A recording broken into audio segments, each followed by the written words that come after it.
Zumbidos mortales, el sonido del campo de batalla, drones, enjambres y la guerra del siglo XXI.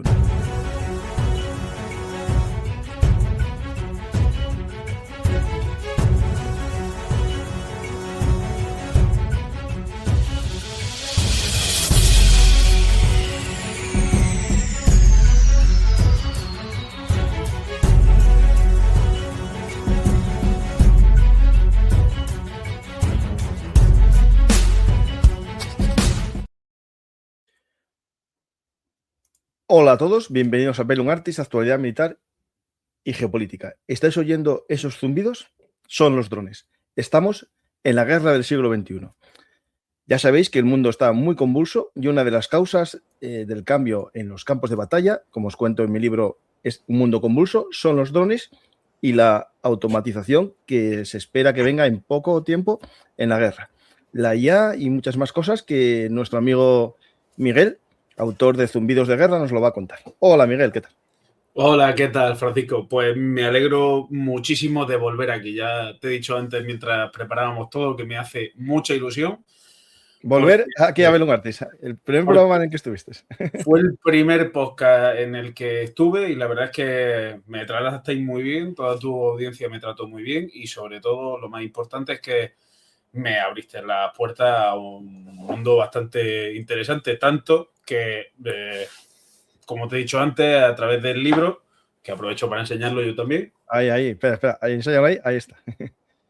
Zumbidos de Guerra, pues he conseguido ya repartir entre 1.300 y 1.400 copias físicas. Y esto estamos hablando de autoedición en tu casa sin distribución en librerías. Eso sí que tiene mérito, la verdad que sí. Enhorabuena. Todo. Pues muchísimas gracias. Y pues Zumbidos de Guerra, el que lo quiera, hay un enlace en la descripción a su página, que es Zumbidos de Guerra también, entonces ahí os hacéis con él. Pues Miguel, vamos a ver lo que es la guerra, esta guerra drónica, ¿no? Esta guerra en la que el dron está tomando un papel muy importante en la guerra de Ucrania, pero en los demás conflictos vemos que tiene su aparición, ¿no? En Tailandia, Camboya, vimos a los tailandeses usándolo, en la guerra de Israel contra Hamas en Gaza vimos su empleo más bien como dron de salvación. También lo vemos en las luchas irregulares, ¿no? En los cárteles, por ejemplo, en México están empleando, es decir, el dron está y no creo que marche, ¿no? El dron, como dijimos además hace 2 años, se ha convertido en un sistema de armas, ¿vale? Para definir primero qué es un sistema de armas, un rifle de asalto es un sistema de armas, un lanzamisiles es un sistema de armas. Significa que tiene su propio uso y que tiene su propio propósito. Entonces, con eso lo que conseguimos realmente es alcanzar objetivos que previamente no podíamos con con los materiales que tenemos. ¿Cuál es la diferencia de los drones con el resto de materiales que he nombrado? Que esto sale de, como todas las buenas cosas del mundo, de un garaje con 4 personas que tienen muchas ganas de hacerlo. Como salió Google, como han salido otras tantas cosas. Entonces, al final, 4 chavales al comienzo de un conflicto empiezan a utilizar ciertas cosas. O sea, pongo 4 chavales, pero realmente eran muchos más. Y se montó una infraestructura detrás que, debido a los cambios en parte geopolíticos, como se podrá ver seguramente en tu libro, pues se han acentuado. Entre otras cosas fue que durante la guerra de Ucrania se le dejó de servir a Ucrania municiones de artillería del 155, que de eso creo que fue a la altura de principio de 2023, mediado de 2023. Y eso... Sí, digamos, fue cuando empezó a caer Avdiivka a comienzos del 24 por culpa de ese corte, sí.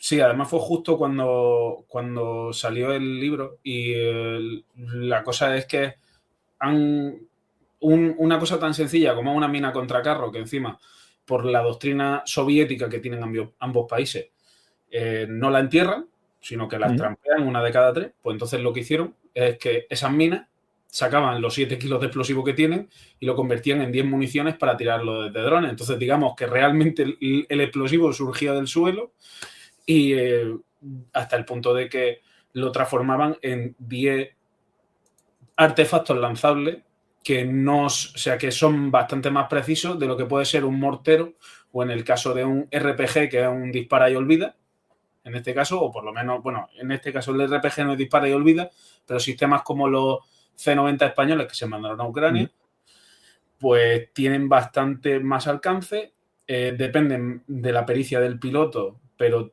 pueden conseguir mejores efectos y lo más importante de todo, porque es lo que mueve el mundo, es bastante más barato. Claro, pues, aquí estamos hablando de una adaptación a una necesidad, ¿no?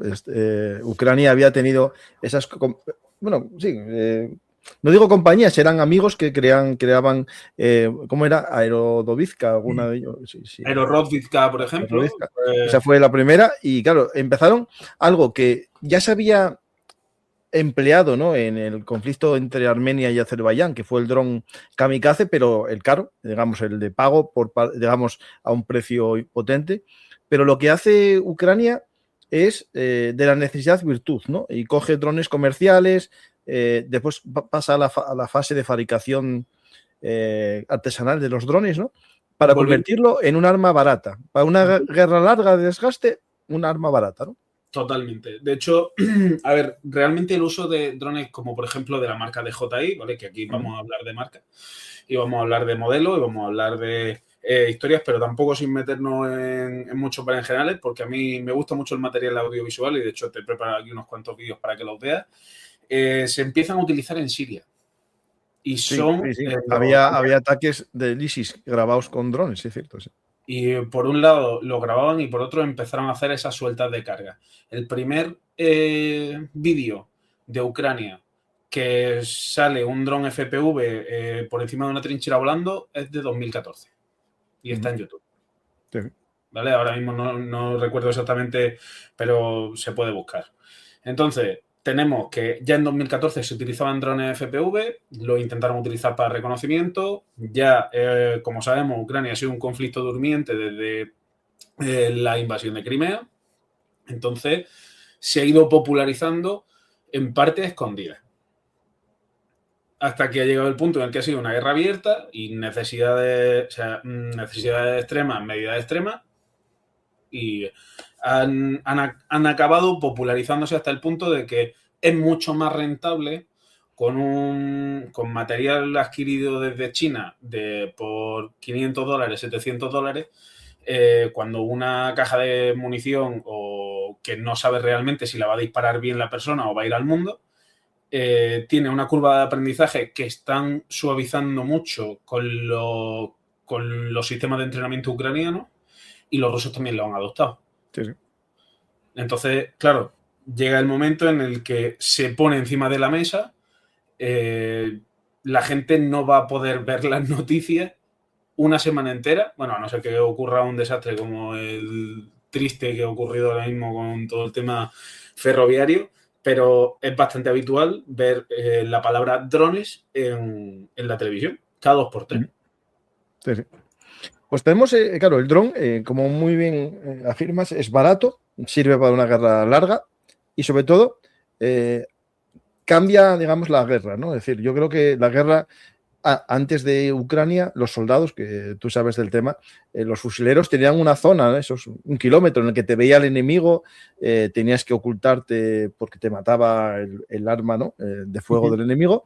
Después había otra zona de retaguardia cercana en la que con suerte la artillería no te iba a dar, porque cuando empezaba la artillería te esconderías rápidamente y a veces podía venir un avión o lo que sea, y era esa zona, digamos, en la que el soldado estaba cerca del frente, pero estaba tranquilo. Pero con la llegada del dron se crea esa llamada zona gris, esa zona de muerte también, en la que 10 kilómetros, 15 kilómetros y ampliándose, cualquier persona que sea vista va a ser eliminada, ¿no? O cualquier vehículo. Y esto cambia mucho la concepción de la guerra y también de la vida del soldado, ¿no? A ver, primero quiero hacer un llamamiento a la calma porque los vídeos que nos llegan a nosotros realmente son los aciertos, sí. Claro, son los goles del partido. O sea, nosotros no nos dan todos los tiros a puerta. Ahí hay mucho error. A lo mejor para un carro de combate o para abatir a una persona están tirando 8, 9, 10 drones y al final ¿Qué es lo que nos crea eso? Nos crea la sensación de que el dron es imparable y que el dron siempre acierta.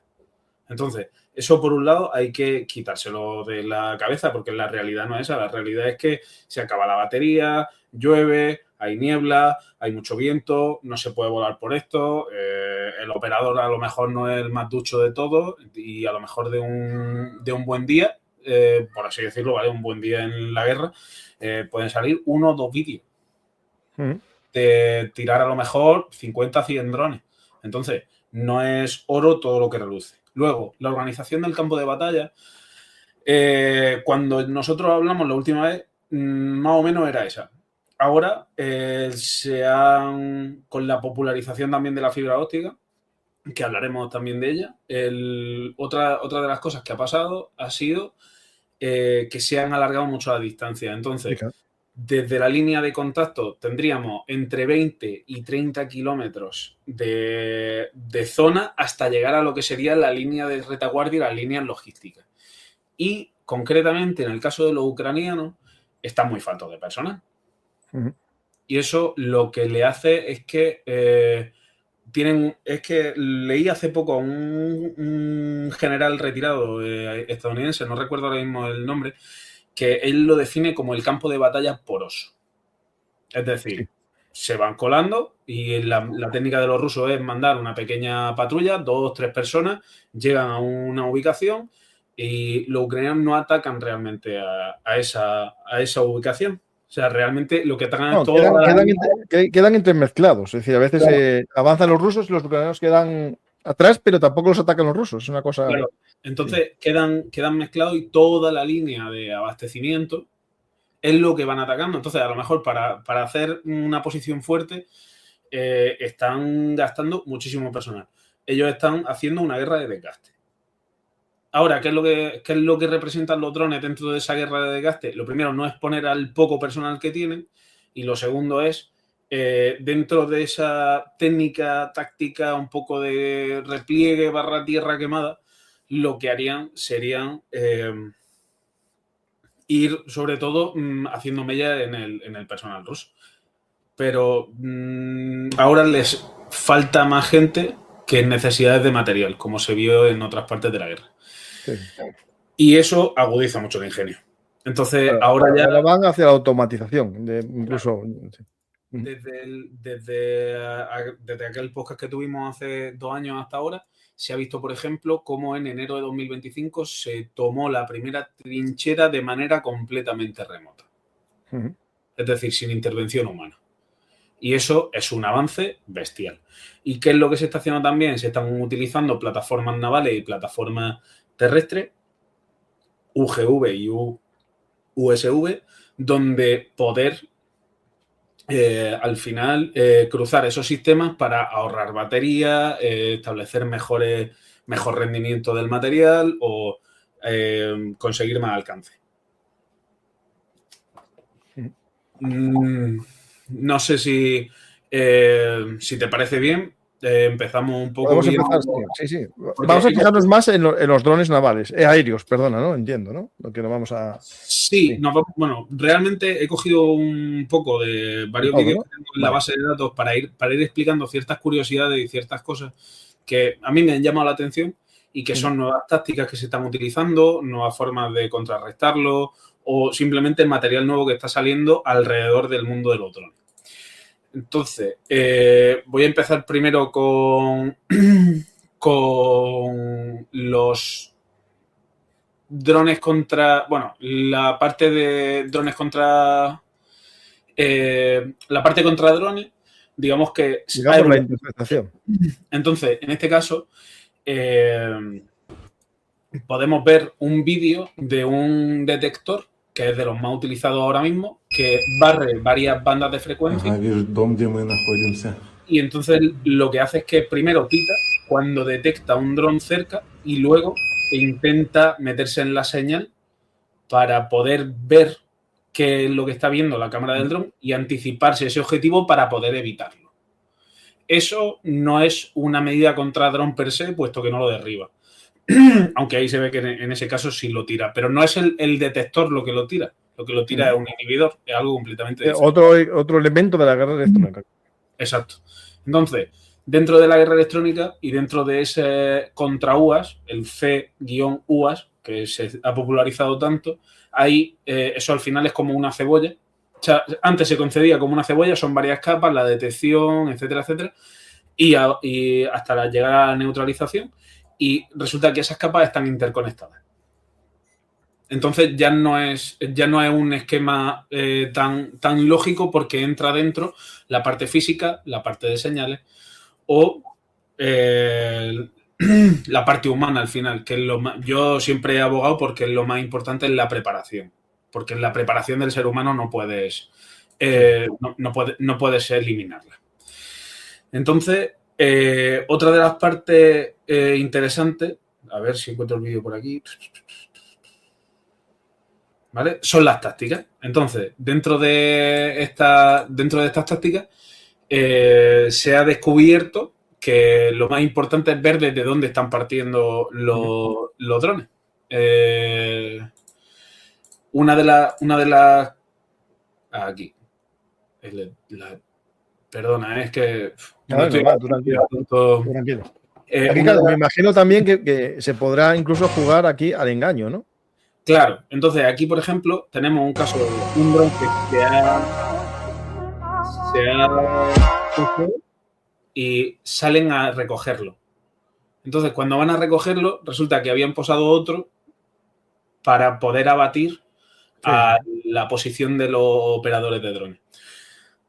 Aquí entra en juego también, ya no solo el contra... Aquí fueron siguiendo al dron, supuestamente. Claro, o sea, fueron siguiendo los drones para ver desde dónde estaban partiendo, y en vez de abatir la posición directamente y empezar a bombardearla, lo que hacen es que van a cazar al operador concretamente. Esto lo vimos al principio con aquellos drones, es que no me acuerdo el nombre, unos rusos que eran con ala en X, que eran de observación. No me acuerdo más. Eran los Zala, los Lancet, que son los que tienen la en X. Creo que eran Lancet, me parece. No, eran de observación, no eran otros. Los lanzaban, y lo que hacían los ucranianos era perseguirlos, porque cuando aterrizaban para reusarlo, los atacaban.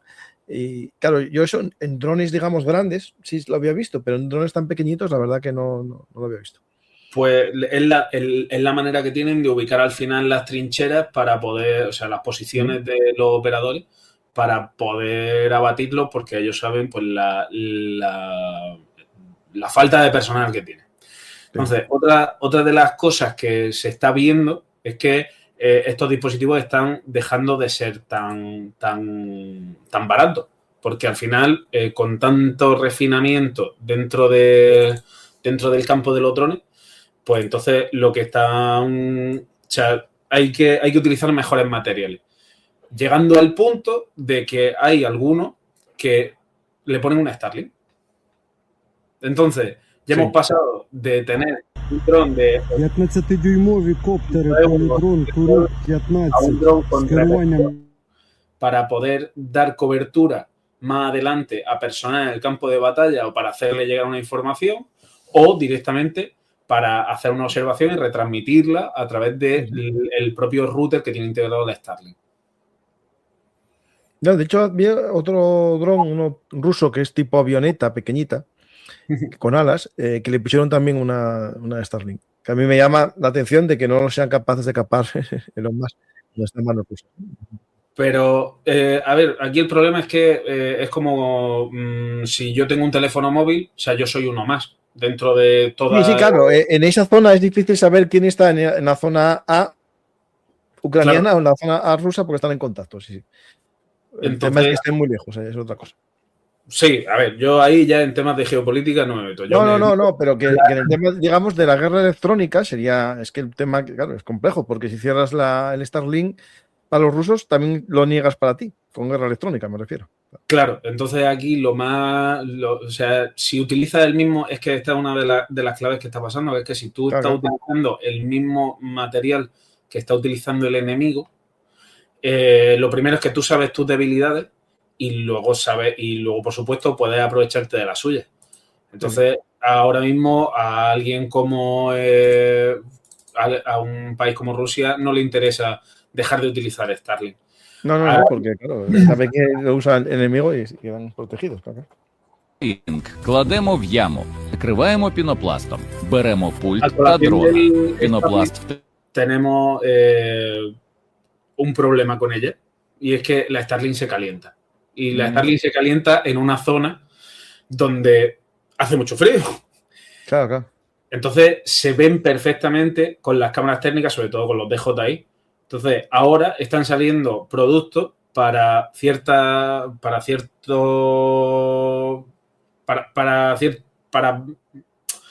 digamos que la propia empresa Starlink no ha pensado en ello y hay gente que está haciendo negocio con las debilidades del campo de batalla. Claro, yo tengo un Starlink, lo usé este verano y calienta, eso es cierto. Sí, sí. Pero, ¿y con esta tapa funciona o es solamente para cuando no la quieres usar? No, funciona. Funciona perfectamente. Interesante. Entonces, ¿qué es lo que pasa? Que se está viendo también un avance en las técnicas, tácticas y procedimientos, tanto con la antena de Starlink como con los inhibidores. Que eso es algo que antes una fortificación era un agujero en el suelo con palos encima y echarle tierra y que no me caiga el plomo de lo otro, y ahora se está demostrando que todas las fortificaciones se están haciendo en base a protección de drones, en base a que yo tenga bien las comunicaciones, a poder poner algún sistema para algún generador de energía, incluso enterrar un generador de gasolina, porque al final el ruido en el campo de batalla en unas distancias tan grandes se pierde, más todavía si enterramos ese tipo de material, pero dejando una buena respiración no da ningún problema. Entonces, son pequeñas...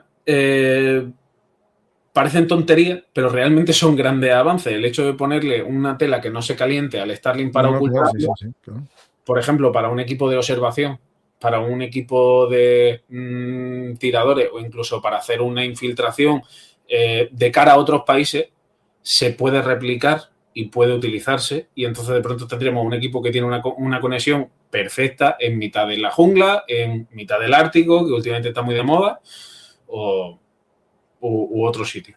Entonces, por eso quiero decir que todo este tipo de avances que se están viendo en la guerra de Ucrania, lo que se va a acabar reflejando en el resto de conflictos, y por eso se deben de sacar muchas lecciones aprendidas. Tú has hablado también de México, has hablado de Siria, también del grupo Azawad, que son el personal del Sahel que instruyeron los ucranianos y que están allí luchando con los músicos, con los Wagner, actualmente Africa Corps. Sí, bueno, yo le llamo el nombre clásico, los músicos, sí. El nombre de siempre. Entonces, luego también se ve la evolución dentro de los sistemas. Tú has hablado antes de la caza de drones por parte de otros equipos de drones, porque al final algo que vale 500, 700 dólares. A ver, a mí me gusta hablar de dinero porque al final la gente puede saber realmente cuánto cuesta. Si yo digo modelo, la gente no lo entiende. Si yo tengo una ala fija, que son los que parecen más bien un avión, al cual pues le tiro un misil, estoy perdiendo dinero. Con lo cual, si estoy perdiendo dinero, estoy perdiendo la guerra. Porque eso es una cosa que se ha demostrado con el paso del tiempo. No todos somos Israel para a un cohete casero tirarle un RPG. O sea, perdón, tirarle con la cúpula de hierro. No podemos hacer temblar el Producto Interior Bruto de nadie para abatir dos drones. Entonces, ¿cuál ha sido la solución? Utilizar drones FPV para abatir otros drones. Que esto es de lo que estábamos hablando antes. Y hay algunos que usan el modo de choque, ¿no? Como el que estamos viendo. Claro. Incluso otros llevan hasta cuerdas colgando. Se experimenta de todo, ¿no? Cuando son, sí. Para ver si el cuadrocóptero corta las hélices del otro, ¿no? Hay de todo. Claro. Entonces, allí realmente, ¿qué es lo que está pasando? Esto al final es muy parecido. Yo siempre pongo el ejemplo de la película de Avatar, ¿vale? Que es... como los drones no miran para arriba porque son depredadores, por así decirlo, entonces al final han acabado poniéndole cámaras como la que has puesto en la foto, que eso es la parte superior de un ala fija donde se ve una cámara que puede rotar para poder identificar si hay alguna amenaza contra ella. Eso es la contra de los contradrones. Esto es como los bombarderos de la Segunda Guerra Mundial que llevaban una cúpula trasera de protección, lo mismo. Claro, a esto incluso hay algunos que decían que podían tener ya una IA para cuando detectase un objeto de esa cámara trasera, hacer alguna maniobra evasiva o avisar al piloto. Sí, eso sí, no sé sí. todavía. De hecho, yo tengo en mis redes sociales, yo sobre todo publico en Instagram y ahora en LinkedIn. Ahí tengo bastante material acerca de esa evolución y digamos que la evolución contra las maniobras evasivas ha sido, a ver si lo encuentro, porque aquí. Mira, justo estamos hablando tú y yo del vídeo de Starlink y va y me sale ahora en Twitter. Me están espiando Twitter. Ahí se ve un cuadricóptero que tiene encima unos tubos que realmente no dejan de ser alojamientos para cartuchos de escopeta. Sí. Entonces ya no tengo que estamparme y perder el dron contra otro dron, sino que directamente se están artillando y tiene pues hasta 5 cargas para poder proyectar una serie de metrallas en general. Y eso es el detonador, es una especie de chispa que hace como... Claro, eso son cerillas eléctricas. Claro, y el tubito está lleno de pólvora y sale en los perdigones, ¿no? Entonces, ¿qué es lo que evitamos? Lo primero, perder ese cuadricóptero y entonces ya solamente necesitamos lo que sería ese iniciador y el cartucho de escopeta. Pero todo esto, que la mayor parte de lo que estoy enseñando aquí son vídeos, todos son de fuentes abiertas, por supuesto. Eso, tienen una idea en una trinchera, la ponen en práctica, lo ve un personal de una empresa o ese personal cuando vuelve de zona de operaciones, comienza a indagar sobre eso y está llegando el momento en el que las grandes empresas no lo ven rentable.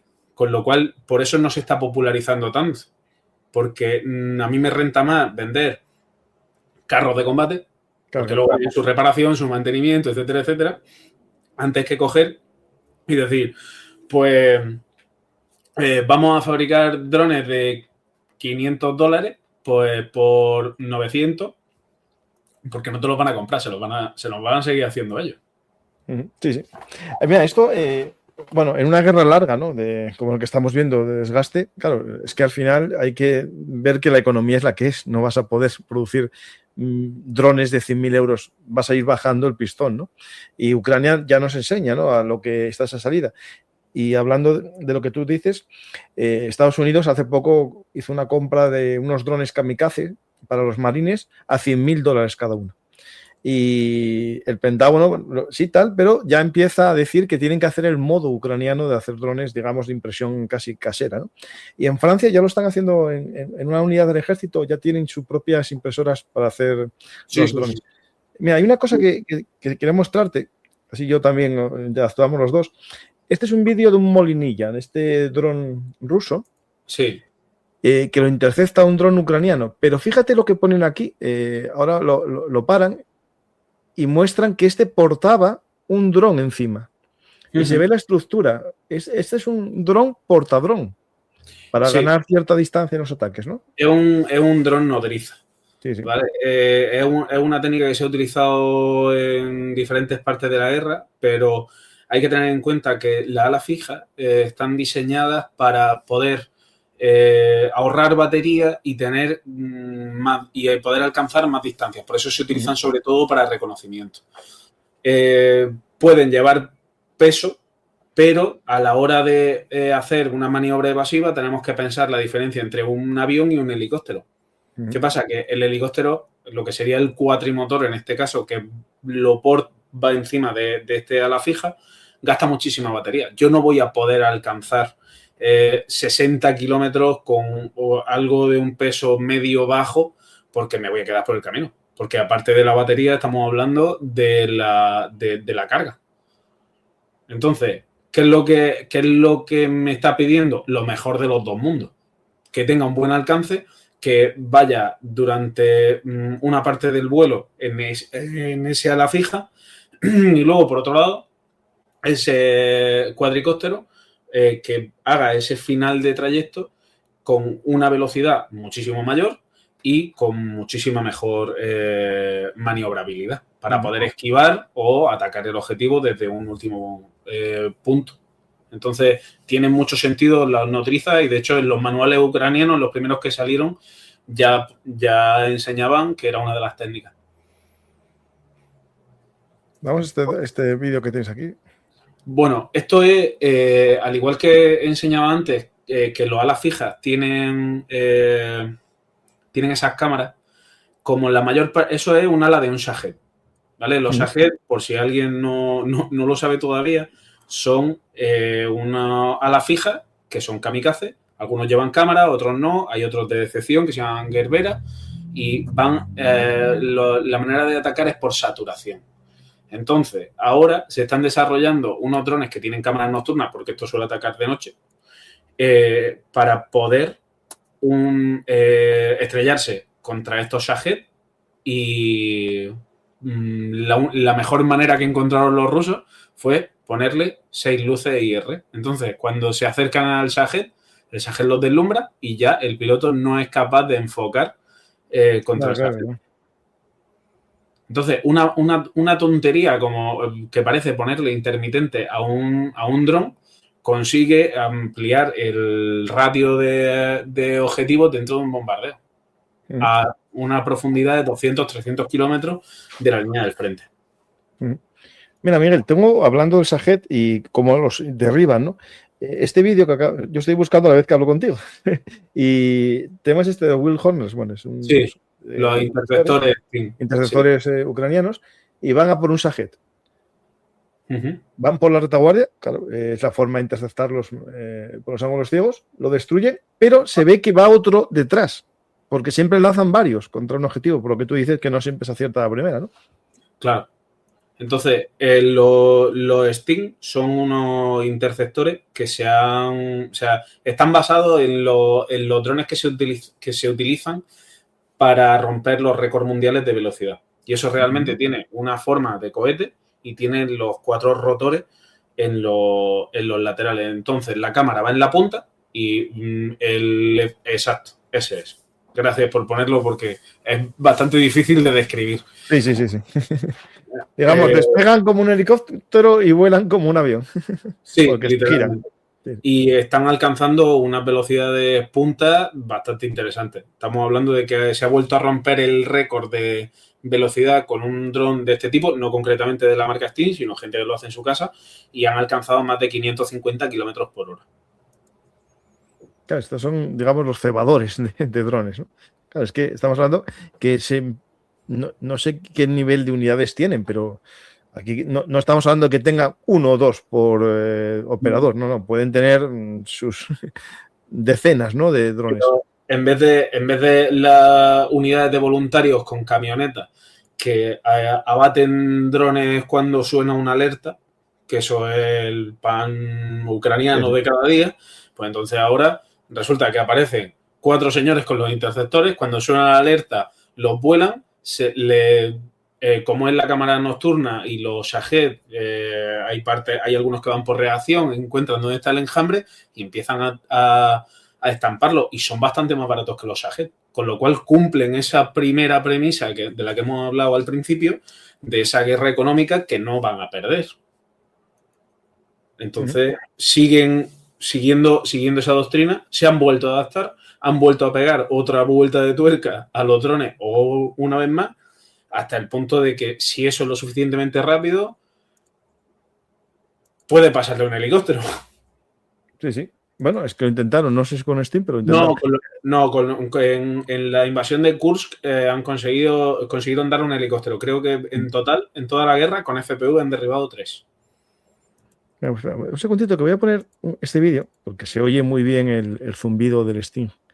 Un segundito.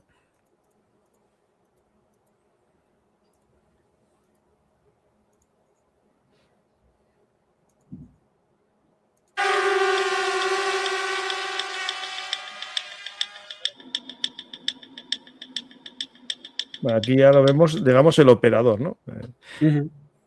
Este testing, al principio hablaban de que la fase final podía ir por IA, todavía no está comprobado eso, ¿no? Digamos, la fase final... Hay drones que van por IA y realmente, a ver, también vamos a tener en cuenta, además que me acuerdo que esta frase la dije en el último podcast también, aquí le estamos llamando IA a cualquier cosa. Bueno, a ver, mi dron, que yo tengo un DJI, le marcas a una persona y la sigue, o sea que tampoco es algo tan maravilloso, el mío es de hace 2 años. Claro, o sea, pero hay que tener en cuenta que es inteligencia artificial y que es reconocimiento de píxeles. Claro.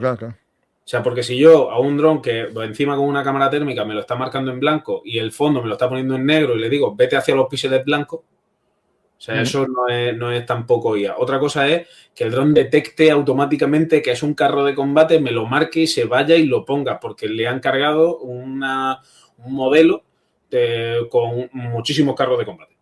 ¿Vale? Entonces, aquí le estamos llamando un poco IA a todo. Pero sí es verdad que el reconocimiento de imagen y la automatización, que te ponga un porcentaje. Esto es un carro de combate al 80%. Sí. Esto es un dron al 60%. Porque hemos visto vídeos de, no sé de quién era ya, porque yo hay muchas veces que ya no hago distinción, pues a la hora de hablar de tecnología me da igual quién lo lleve. Que un dron que abate una cigüeña. Sí, se lo vi. Es que, además, es que dice, es que no te das cuenta que era una cigüeña, es que no te das cuenta hasta que no estás encima, porque va a 250 kilómetros por hora y tú te crees que es una ala fija, y no es una ala fija, es una cigüeña que está migrando, pues ya no hay cigüeña, no pasa nada. Entonces... lo que sí que hay pocos vídeos, yo creo que vi 2, no más, de estos que van marcando el porcentaje de que sea el objetivo. Sí que filtraron algunos los ucranianos, pero debieron ser 2 en toda la guerra, lo que yo vi, algún vídeo, digamos, de que marca el objetivo, ¿no? Sí, pero no enseñan mucho eso. Una de las cosas que sí se hace, aprovechando además el código abierto que tienen los drones tienen dentro un giroscopio. Un giroscopio no es más que me dicen qué posición está el dron, entonces si yo lo giro, el dron sabe que está girado. O sea, puede volver a ponerse. ¿Eso qué hace? Que pueda coger la horizontal perfectamente.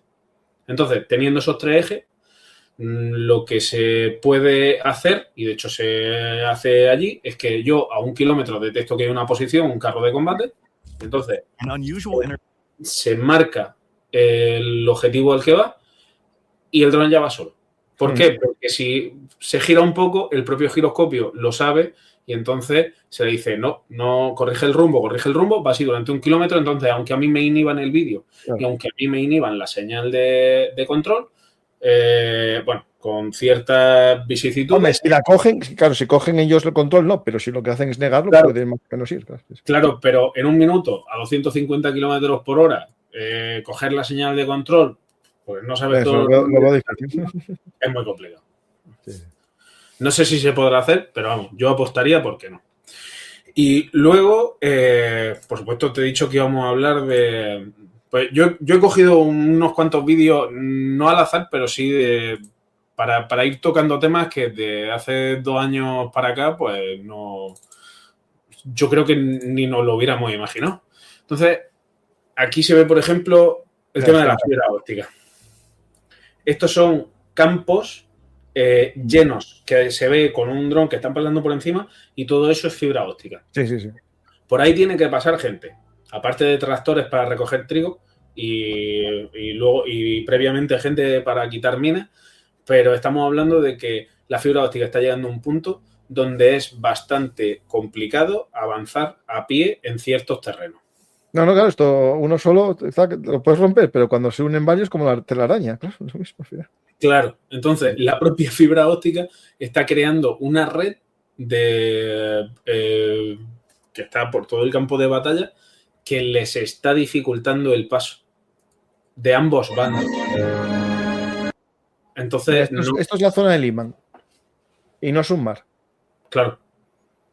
O sea, es que además es impresionante. Hay algunas fotos que es cierto que están hechas por inteligencia artificial, que también luego hablaremos de la gente que quiere apostar y utilizan la IA para hacer muchas cosas, pero es que me parece alucinante.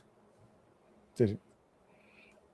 Entonces, los drones de fibra óptica, por supuesto, no se ha encontrado una solución 100% efectiva, porque aquí 100% efectivo no hay nada, Pero lo que sí se ha empezado a ver y se ve desde hace tiempo,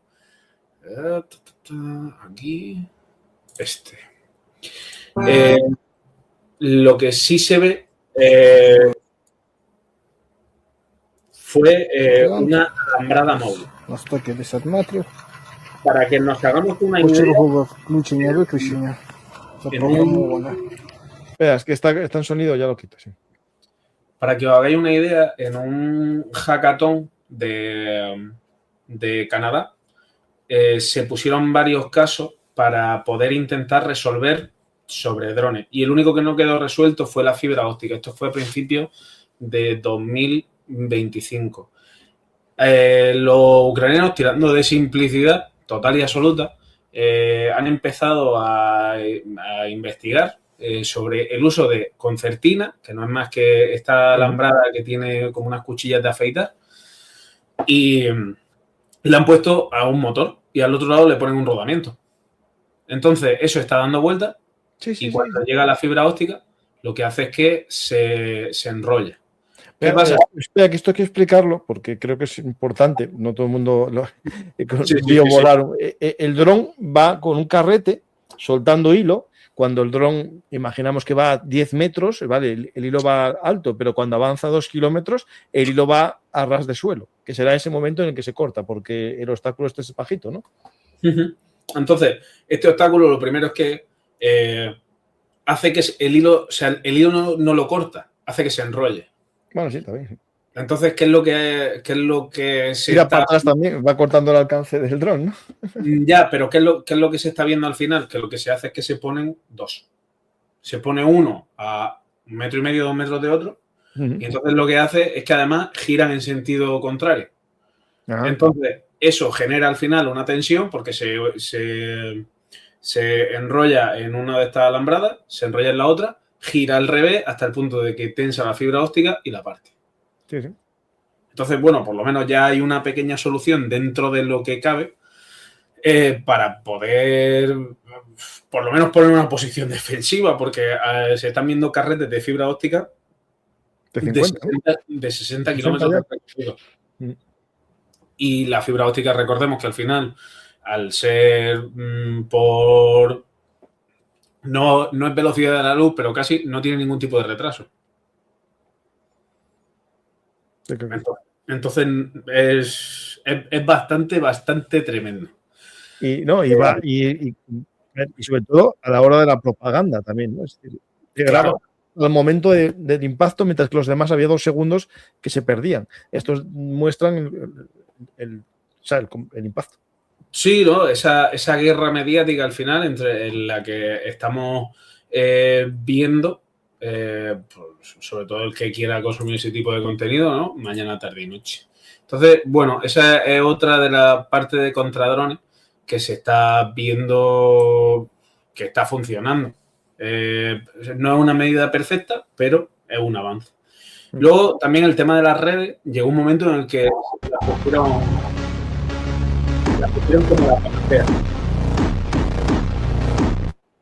Por un lado, pues tenemos drones que lanzan redes a otros drones, lo cual tiene sentido. Ese vídeo, explícalo, porque estos drones están a la espera, ¿no? Están en un tejado a la espera.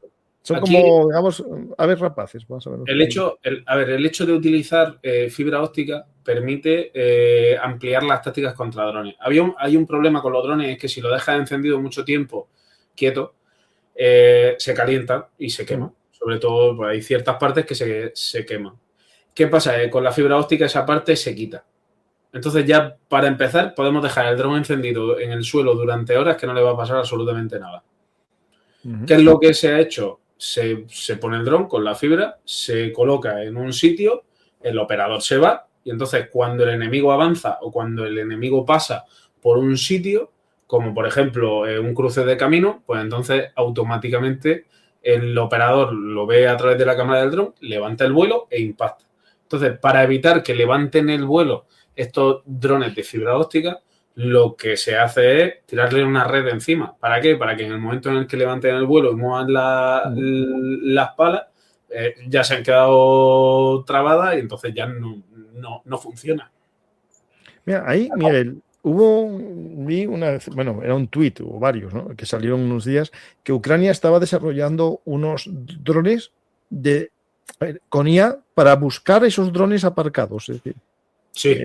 sobrevolaban y que ellos mismos reconociesen que había drones por ahí escondidos. Porque el ser humano no puede estar tan atento, pero la IA sí.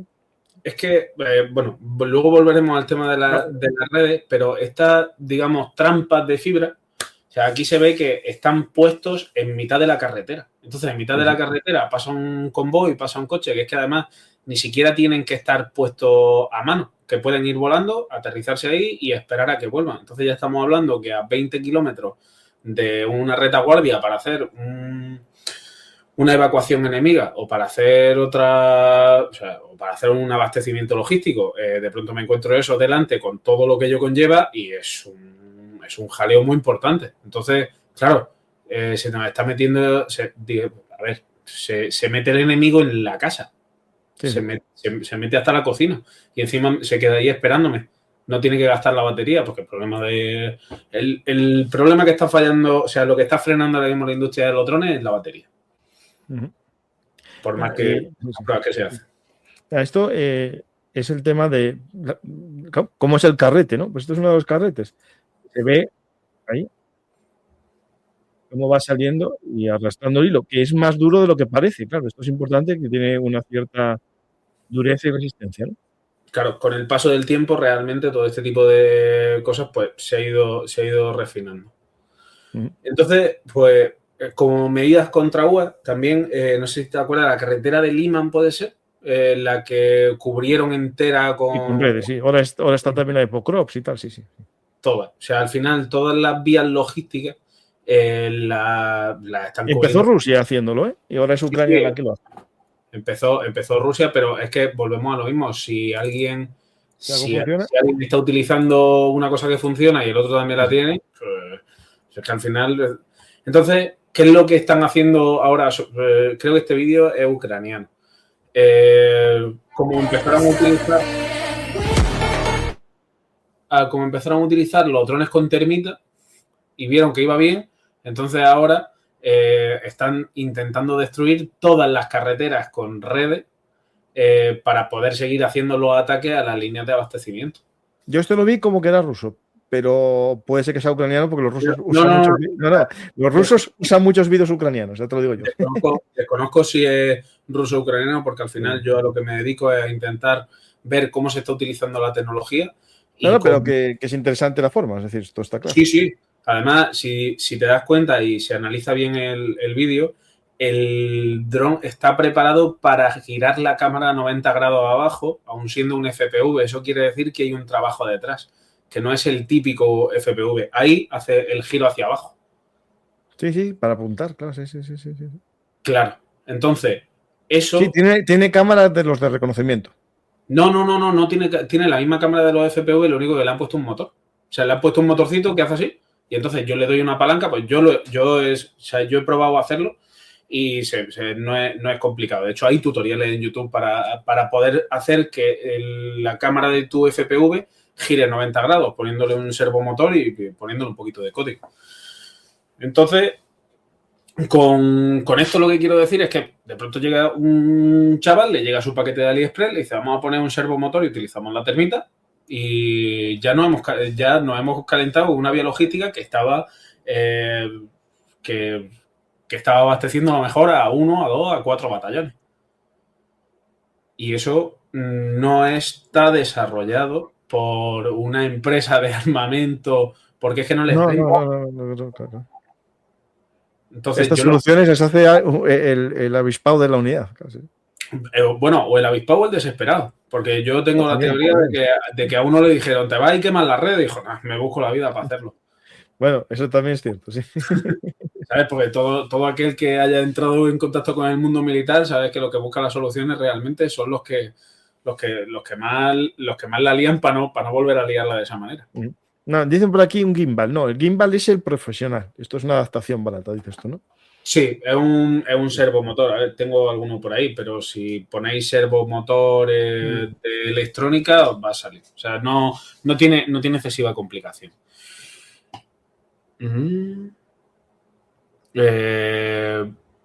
Bueno, pues viendo también el uso de las redes y... Mira, te voy a mostrar que este vídeo para mí lo petó en mi canal. Tuve 7 millones de visualizaciones con Joder. este vídeo. Bueno, no con este, sino con esta escena, ¿no? Que es Sí. una puta lanzarredes.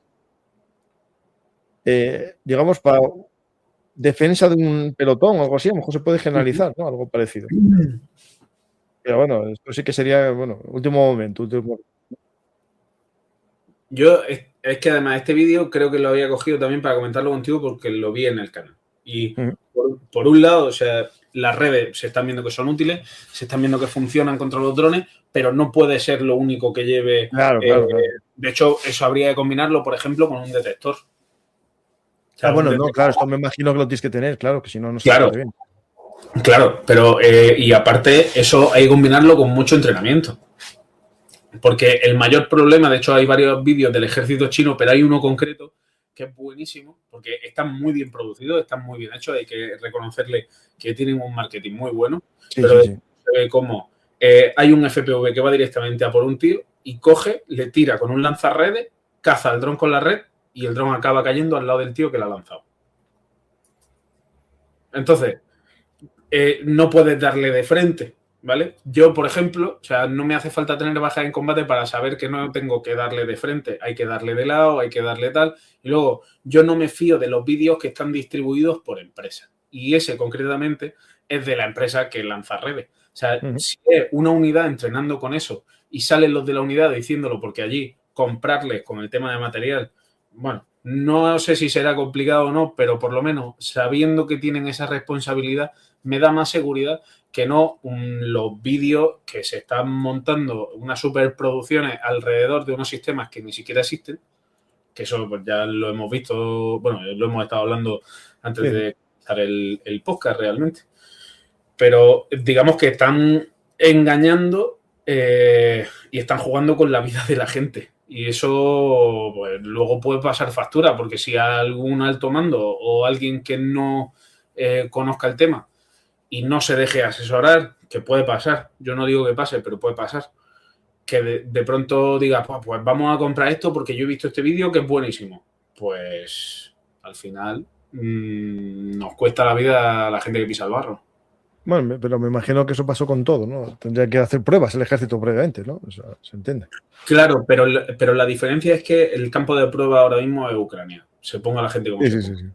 Bueno, pues darán estas redes al ejército ucraniano que lo pruebe. Claro, o sea, hay un montón Yo creo que esas imágenes eran ucranianas algunas, ¿eh? Hay un montón de empresas que han estado haciendo entregas de material y están haciendo pruebas allí. Aquello es como la guerra civil española. Aquí se probó todo lo que luego echó a arder media Europa y parte de Rusia. Entonces, no tiene... O sea, no, por eso he dicho al principio que el tema de los sistemas contra UA no es esa... O sea, es como esa cebolla, digamos. Y hay que tener una parte de detección, una parte de identificación para saber si es tuyo o no es tuyo, un tiempo de reacción y posteriormente una neutralización.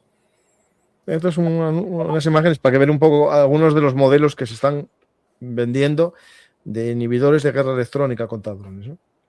Vale, con eso yo quiero que la gente vea los pros y los contras, porque todo el mundo habla de inhibidores, pero el problema de los inhibidores es que son como un faro. Es decir, emiten un haz, el cual acaba siendo localizable. Claro. Sí. Entonces, esos inhibidores a una profundidad dentro del campo de batalla, o sea, partiendo de esa línea de trinchera, que se ubiquen a 5 kilómetros y que se utilicen de manera intermitente y vayan moviéndose, tiene sentido. Pero si yo pongo un inhibidor que voy encendiéndolo y apagándolo y no lo muevo, me lo van a acabar traqueando. Y recordemos que no solo hay drones en el campo de batalla, tenemos piezas de artillería, tenemos morteros, tenemos fusilería, pueden ir a hacerle un sabotaje, pueden pasar muchas cosas, porque yo hablo de drones porque al final es el campo que estamos tratando, pero hay muchas otras cosas que ponen o sea, que al final esto es como un ecosistema. Estos, por ejemplo, ya lo proponen ya montado en un vehículo para lo que tú comentas, claro. Y luego, o sea, Es verdad, una cosa, Miguel, lo que son estas escopetas que a nivel civil se están empleando mucho, en Ucrania, ¿será por dinero o porque no se ven tantas, ¿no? Sí se utilizan, pero lo primero es que las escopetas no se pueden utilizar de todo el rato, ¿vale? O sea, eso tiene que estar bajo unas condiciones, eso para empezar, por muy militares que sean, por muy rugerizadas que sean, tienen que estar en unas condiciones de humedad, etcétera, etcétera, y luego eso no se puede encender y usar. Eso tiene que encenderse, tiene que cargarse, tiene que usarse, y eso no es como la gente piensa una escopeta de pulso electromagnético. Eso es un inhibidor que va en una frecuencia y que es direccional y tiene un alcance. Entonces, para cierto momento sí puede ser útil, pero hay otros que son como inhibidores, digamos, de como si fuera una cúpula, te crea como una cúpula, donde eso es donde los drones no pueden entrar. Entonces, claro, dependiendo del material que tengamos, lo primero para empezar, porque recuerdo que esto no es un videojuego y aquí no, por matar a más enemigos me aparecen puntos que puedo canjear. Aunque luego veremos que hay Miguel, en el ejército ucraniano hay un bonus de eso, ¿eh? Sí, pero me refiero, no es algo más medios. Sí. Claro. No es algo realmente instantáneo. Entonces, que la gente deje de pensar en la guerra como un videojuego y que la gente sepa sobre todo que no revives, eso es lo más importante. Claro, o sea, hay una vida nada más. Pero bueno, volviendo al tema de los inhibidores, son comunes, pero realmente en ciertos tipos de posiciones. No son, o sea, no es, por ejemplo, para llevarlo en un vehículo y ver que se acerca un dron y darle. Sí. Sin embargo, para posiciones fortificadas, de hecho, creo que tengo algunos vídeos donde se ve cómo han abatido a un inhibidor. O sea, un inhibidor lo habían dejado en una trinchera, que es donde se suelen utilizar, y entonces le tiran una granada al inhibidor. Y dice, pues ya está, perfecto. ¿Por qué? Porque lo tenían fuera para evitar que cuando viniera el dron tener que darse la vuelta y sacarlo. Claro, y el dron lo vio y dijo, y lo miró y dijo, bueno, pues ya vendré con otras granadas que ya no van a inhibirme. Todo bien. Pero ¿son útiles? Sí. Pero claro, hay que ver qué potencia tiene el dron, qué potencia tiene el inhibidor, en qué frecuencia está trabajando, acertar, y lo más importante, que los inhibidores también tienen una batería que se degrada relativamente rápido. Claro, esto al final de las baterías, el problema. Ya no me meto en geopolítica, el que quiera que lo lea en mi libro, el tema de las baterías es el mayor problema. Pues tenemos otro vídeo. Sí, tenemos vídeo. Bueno, estoy aprovechando a buscar vídeos para enseñarte a ti también. Vale, quiero empezar primero con los entrenamientos, ¿vale? Porque al principio era un poco secreto cómo se creaban las unidades de drones, como que no sepa el otro qué es lo que estamos haciendo. Y entonces ha llegado un momento donde ya todo el mundo lo sabe, pues vamos. Abiertamente. O sea, ya no solo enseñan cómo están pilotando drones o cómo los tienen con los circuitos, porque todo el mundo tiene el mismo material, esto no es un secreto, pero sí es cierto que ya se empiezan a ver cómo utilizan los sistemas de mando y control, ¿vale? Entre todo eso que estamos viendo de que están utilizando los simuladores. ¿Qué esos son? ¿Este simulador es un juego de videojuegos? No. Sí, es un juego de Steam. A un juego de Steam, tienen sus clases grabadas, les van poniendo a montar drones, les van poniendo a pilotar, cortadoras de CNC.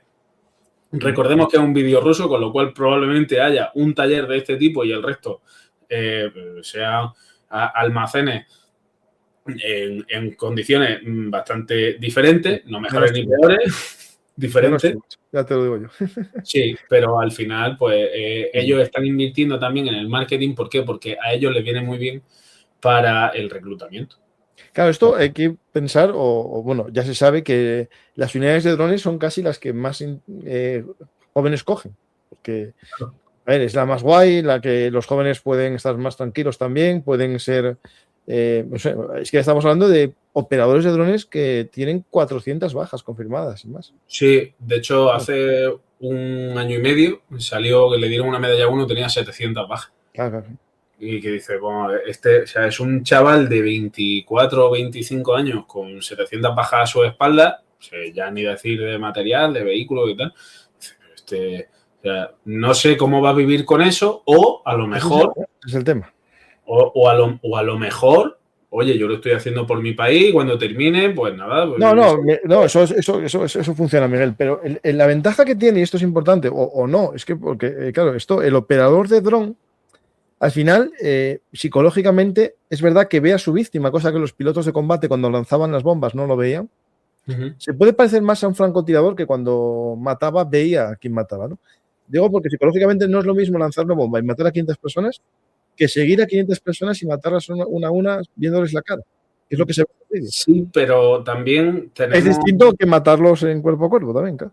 La diferencia, por ejemplo, con un tirador es que el tirador, aparte de que tiene que tenerlo en línea de visión directa, tiene un retroceso del arma.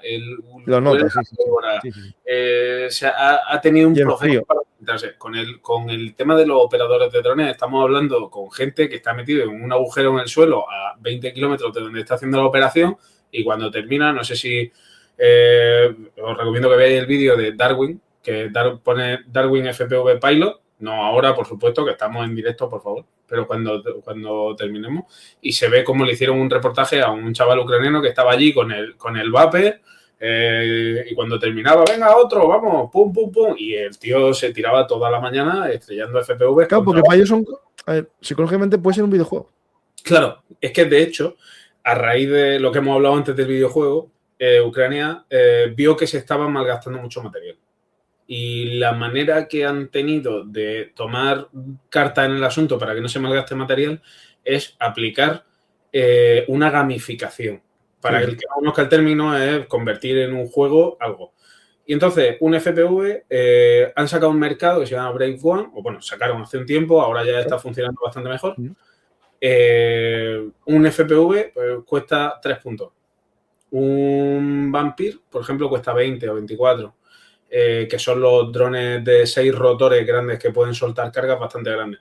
Un Mavic pues, cuesta tanto. Entonces, ¿qué es lo que pasa? Que un carro de combate son 21 puntos. Si gastas más de 7 FPV en abatir un carro de combate, ya no te renta. Claro. Le sale caro a la unidad. Sin embargo, con esos puntos, la unidad puede comprar material dentro de ese mercado interno de la Fuerza Armada Ucraniana. Pero, aparte de eso, hay un ranking con las mejores unidades y que más puntos han conseguido. Entonces, por un lado, han convertido la guerra en un juego para ahorrar material y, por otro lado, han hecho que las unidades se piquen entre ellas para intentar coger mejores resultados porque ya no es que luchemos contra el enemigo, sino que aparte tenemos nosotros nuestra propia competición. Es una medida digna de una novela de Cyberpunk, perfectamente. Es totalmente distópica, pero le ha dado resultado. Mira, dime el nombre del sistema ese de puntos. Brave 1. Brave, con Brief. no, es como Bravo. Como Bravo. Vale, como Bravo. Vale. Brave 1. A ver si encuentro. Aquí está, gobierno de Ucrania.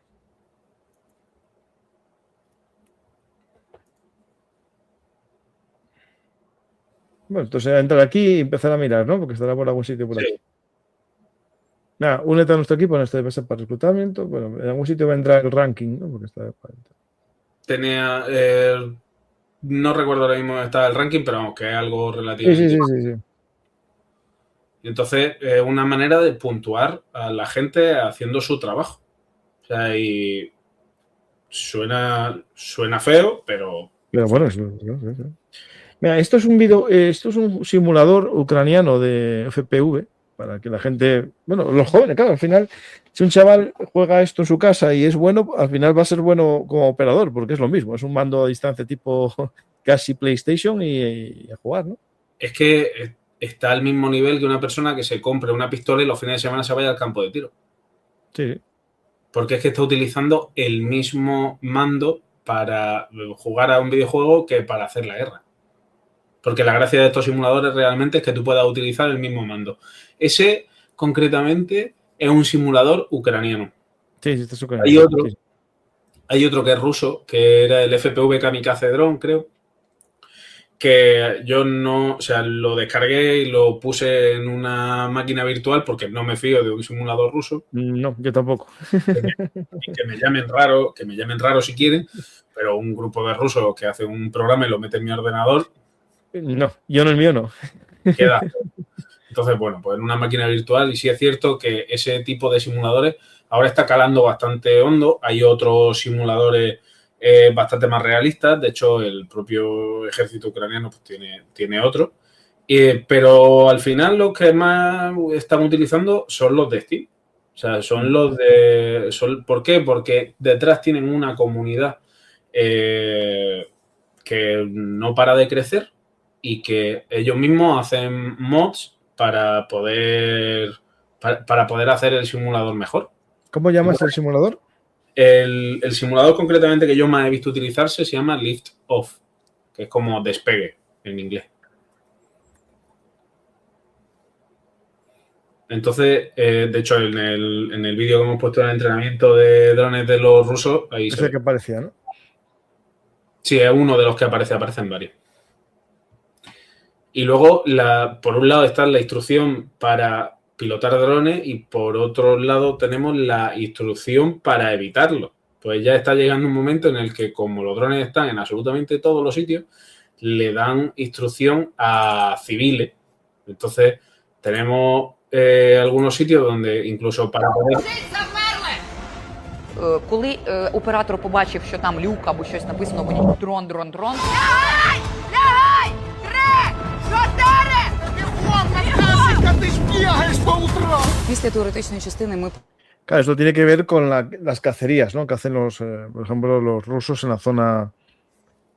Ya no solo las cacerías, sino que al final la gente que se queda dentro de ese área de guerra, que no se va o que no puede salir, pues entonces hay movimientos civiles que están entrenando a la población, o por ejemplo gente que vaya a rescatar personas, gente que va a rescatar animales, que eso me sorprendió bastante encontrármelo, que hay organizaciones que van directamente a rescatar animales a zonas de guerra, que bueno, creo que cada uno bueno, tiene sus motivaciones. Me parece totalmente loable, pero yo no lo haría. Y nada, se está desarrollando también esa formación de personal para poder reaccionar de una buena manera a este tipo de situaciones. Y esto lo están integrando los ejércitos, lo que sería protección civil allí, por supuesto las policías, porque es algo que al final pues entrará dentro de casi de los libros de texto, igual que Rusia ha puesto una asignatura de drones obligatoria en el colegio, no sé si eso lo sabías. Sí, lo había oído y que Ucrania estaba pensando también, pero Rusia sí. Pues de hecho me llegó porque gracias también a todo esto del libro y la comunidad que se ha creado, no sé si a ti te pasará lo mismo, me llega muchísima información que ya ha deglutido la gente. Entonces, llegó uno y me dijo, por cierto, he conseguido el libro de drones de los rusos. Digo, no puede ser verdad. Y me mandó un PDF con todo. Dije, no, esto es increíble. Y a chavales de lo que sería sexto de primaria, primero de eso, explicándole cómo funciona un GPS y cómo montar drones. Digo, está la cosa complicada. Sí. Está la cosa complicada. Entonces, bueno, realmente con el tema de los entrenamientos podemos ver eso, y hay un tema que creo lo estuvimos, no sé si llegamos a hablarlo, fue lo UGV, los drones terrestres. Yo creo que eso está aumentando este último año, es lo que yo veo más cambios. Como falta personal, claro. Entonces al final tienen que seguir haciendo, pues tanto por un lado tienen que seguir haciendo los abastecimientos. De hecho, ese era uno ruso que lo popularizaron mucho, pero que nunca se ha visto en uso. Pues esta final va a ser el problema, que es grande y demasiado. Este es el que va quitando las nubes, ¿no? Entonces, para cierto puesto, en concreto ese, que es llegar y quitar minas para poder despejar un camino para que pase gente, en vez de tener que mandar a 4 personas, que a los rusos no suele importarles, a los ucranianos sí, pues ya hemos dicho que le falta gente. Entonces, en vez de arriesgar personal, pues entonces arriesgan material. Y eso, ¿qué es lo que pasa? Que siempre está apoyado por un dron aéreo. Porque al final, cuando se llega al campo de batalla, se necesita una visión en tercera persona para poder tener una orientación sobre el terreno. Porque al final eso no deja de tener una cámara que es para adelante y otra que es para atrás. Sí. Digamos, la conciencia situacional, ¿no? Mejorarla mucho. La conciencia situacional, exacto, ese era el término. Lo que pasa Ahí, es este UGV, que es de ataque, ¿no? Los ucranianos, como dices tú, que les falta poca gente, dan valor a la gente. Y están desarrollando estos UGV ambulancia. Al principio los montaban directamente en un UGV y últimamente ya se están viendo varios con esta cápsula, ¿no? Sí, hay varios modelos. De hecho, me sorprendió porque, bueno, yo he tenido contacto con algunas empresas de UGV. Al final, pues el proyecto crece y te contactan. Y hay uno que tiene una cámara para adelante, otra para atrás y otra para la carga. Y dentro de la carga, al lado de esa cámara también tiene un altavoz y un micrófono para poder ir hablándole al herido y decirle, apriétate el torniquete, nos queda menos, mucho ánimo. Y claro, yo eso, por un lado, en la Federación Rusa no lo veo, pero sin embargo, para todo el tema de evacuaciones de ucranianos, esto es muy aplicable a un rescate en montaña. Sí, claro, sí. Pero y ya no solo un rescate en montaña, sino en situaciones como por ejemplo lo que ocurrió en Valencia o esta tragedia que ha ocurrido en Adamud y que la gente es de noche, no se puede ver, ¿no? Tener algo parecido a esto en equipos de rescate es increíble. Porque además, si van sobre cadena, no se pueden pinchar las ruedas. Que todo el mundo que estuvo en Valencia va a entenderlo. Pero quitando todos los chacarrillos de por medio, ahorra material y luego al tener un perfil tan bajo es difícil de detectar. Porque al final todo el mundo, o por lo menos en el conflicto eslavo, todo el mundo tiene los ojos puestos en el cielo. Entonces, si es un UGV de un perfil muy bajo que tiene al herido tumbado y demás, estamos hablando de que no levanta más de 1 metro del suelo. Sí. Bastante más complicado de ver. Después están estos UGV que son, bueno, semiorugas. A mí me recuerdan al Goliath de la Segunda Guerra Mundial, en el que depende del módulo que le metas, lo conviertes en un de transporte o de combate, ¿no? Este tipo. Tipo este, pero espera. Estaba buscando este, ¿no? Que incluso hay algunos con una ametralladora de calibre 50. Sí. Y uno de ellos estuvo defendiendo una posición durante varios días. Sí. Yo con el tema de los UGV es algo que a mí me toca relativamente de cerca porque al final a mí me puede ahorrar mucho trabajo. Yo en mi día a día pues, soy militar profesional y pienso todo lo que se podría hacer con ese tipo de artefactos y es increíble. Entonces la mula de Mario 2.0. Sí. Te voy a poner aquí otro, ¿vale? Porque ahora digamos que es cuando se juntan lo mejor de cada mundo. Con el copyright, cuidado. Sí, aquí te.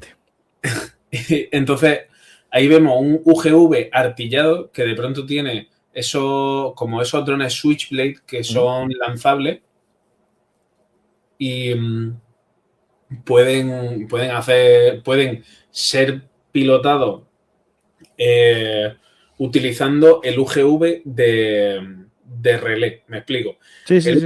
El UGV tiene una Starlink, entonces desde el sitio que sea, porque al final la Starlink no deja de ser internet satelital y se podría pilotar desde cualquier parte del mundo, tenemos un UGV que va andando con una Browning, una 1270, y luego aparte puede tirar 3 drones kamikaze para poder hacer blanco donde la 1270 no llegue. Que es complicado no llegar con una 1270, llega lejos. Entonces... Bueno, hay un par de vídeos de la 1270 que están en una carretera y de repente aparece un blindado ruso y le empieza a disparar y lo va siguiendo. Es decir, Porque, claro, estos operan a veces detrás de las líneas propias, es decir, o sea, enemigas. Se meten más Sí. que una unidad de exploración, porque si Claro, pierdes, pues solo es dinero. Sí, sí. Claro, porque no, o sea, no tienen un perfil alto, o sea, no tienen miedo, no se ponen nerviosos. Claro. Lo que tú has dicho, al final es solo dinero, o sea, pero es que decir la frase es solo dinero es un poco complicado. Ya, pero bueno, pero sí. Mira, este vídeo es un ejemplo. Este está el dron de observación, ¿no? El dron de reconocimiento y el dron terrestre. Y lo va siguiendo, ve el dron aéreo unos objetivos, le dice, sal de la carretera que ahí abajo tienes, ¿no? Y van explicando lo que va haciendo el dron terrestre, que al final, bueno, estalla. Este es de explosivos, porque hay muchos que son, digamos, kamikazes también, están cargados. Claro, porque realmente o sea, las funciones que están teniendo ahora mismo, tanto los drones aéreos como los terrestres, bueno, al final todo el material no tripulado tiene, primero, la función de reconocimiento. O sea, ahí da igual que sea terrestre, que sea aéreo, que sea marítimo, porque tener unos ojos ahí puestos, increíble. Luego, por otro lado, tenemos el suicida, que es el que conoce todo el mundo y que al final pues, se le pone una carga al artefacto, da igual el medio en el que esté, y pues lleva a cabo esa... Por el miembro. Bravo. Luego, por otro lado, tenemos lo que sería el dropping, que para los medios, o sea, el dropping es el vertido de municiones, que no es, o sea, es decir, puede atacar. Sí. Puede, en el caso de los primeros, el lanzagranadas, el que llevaba una granada y la soltaba, sí.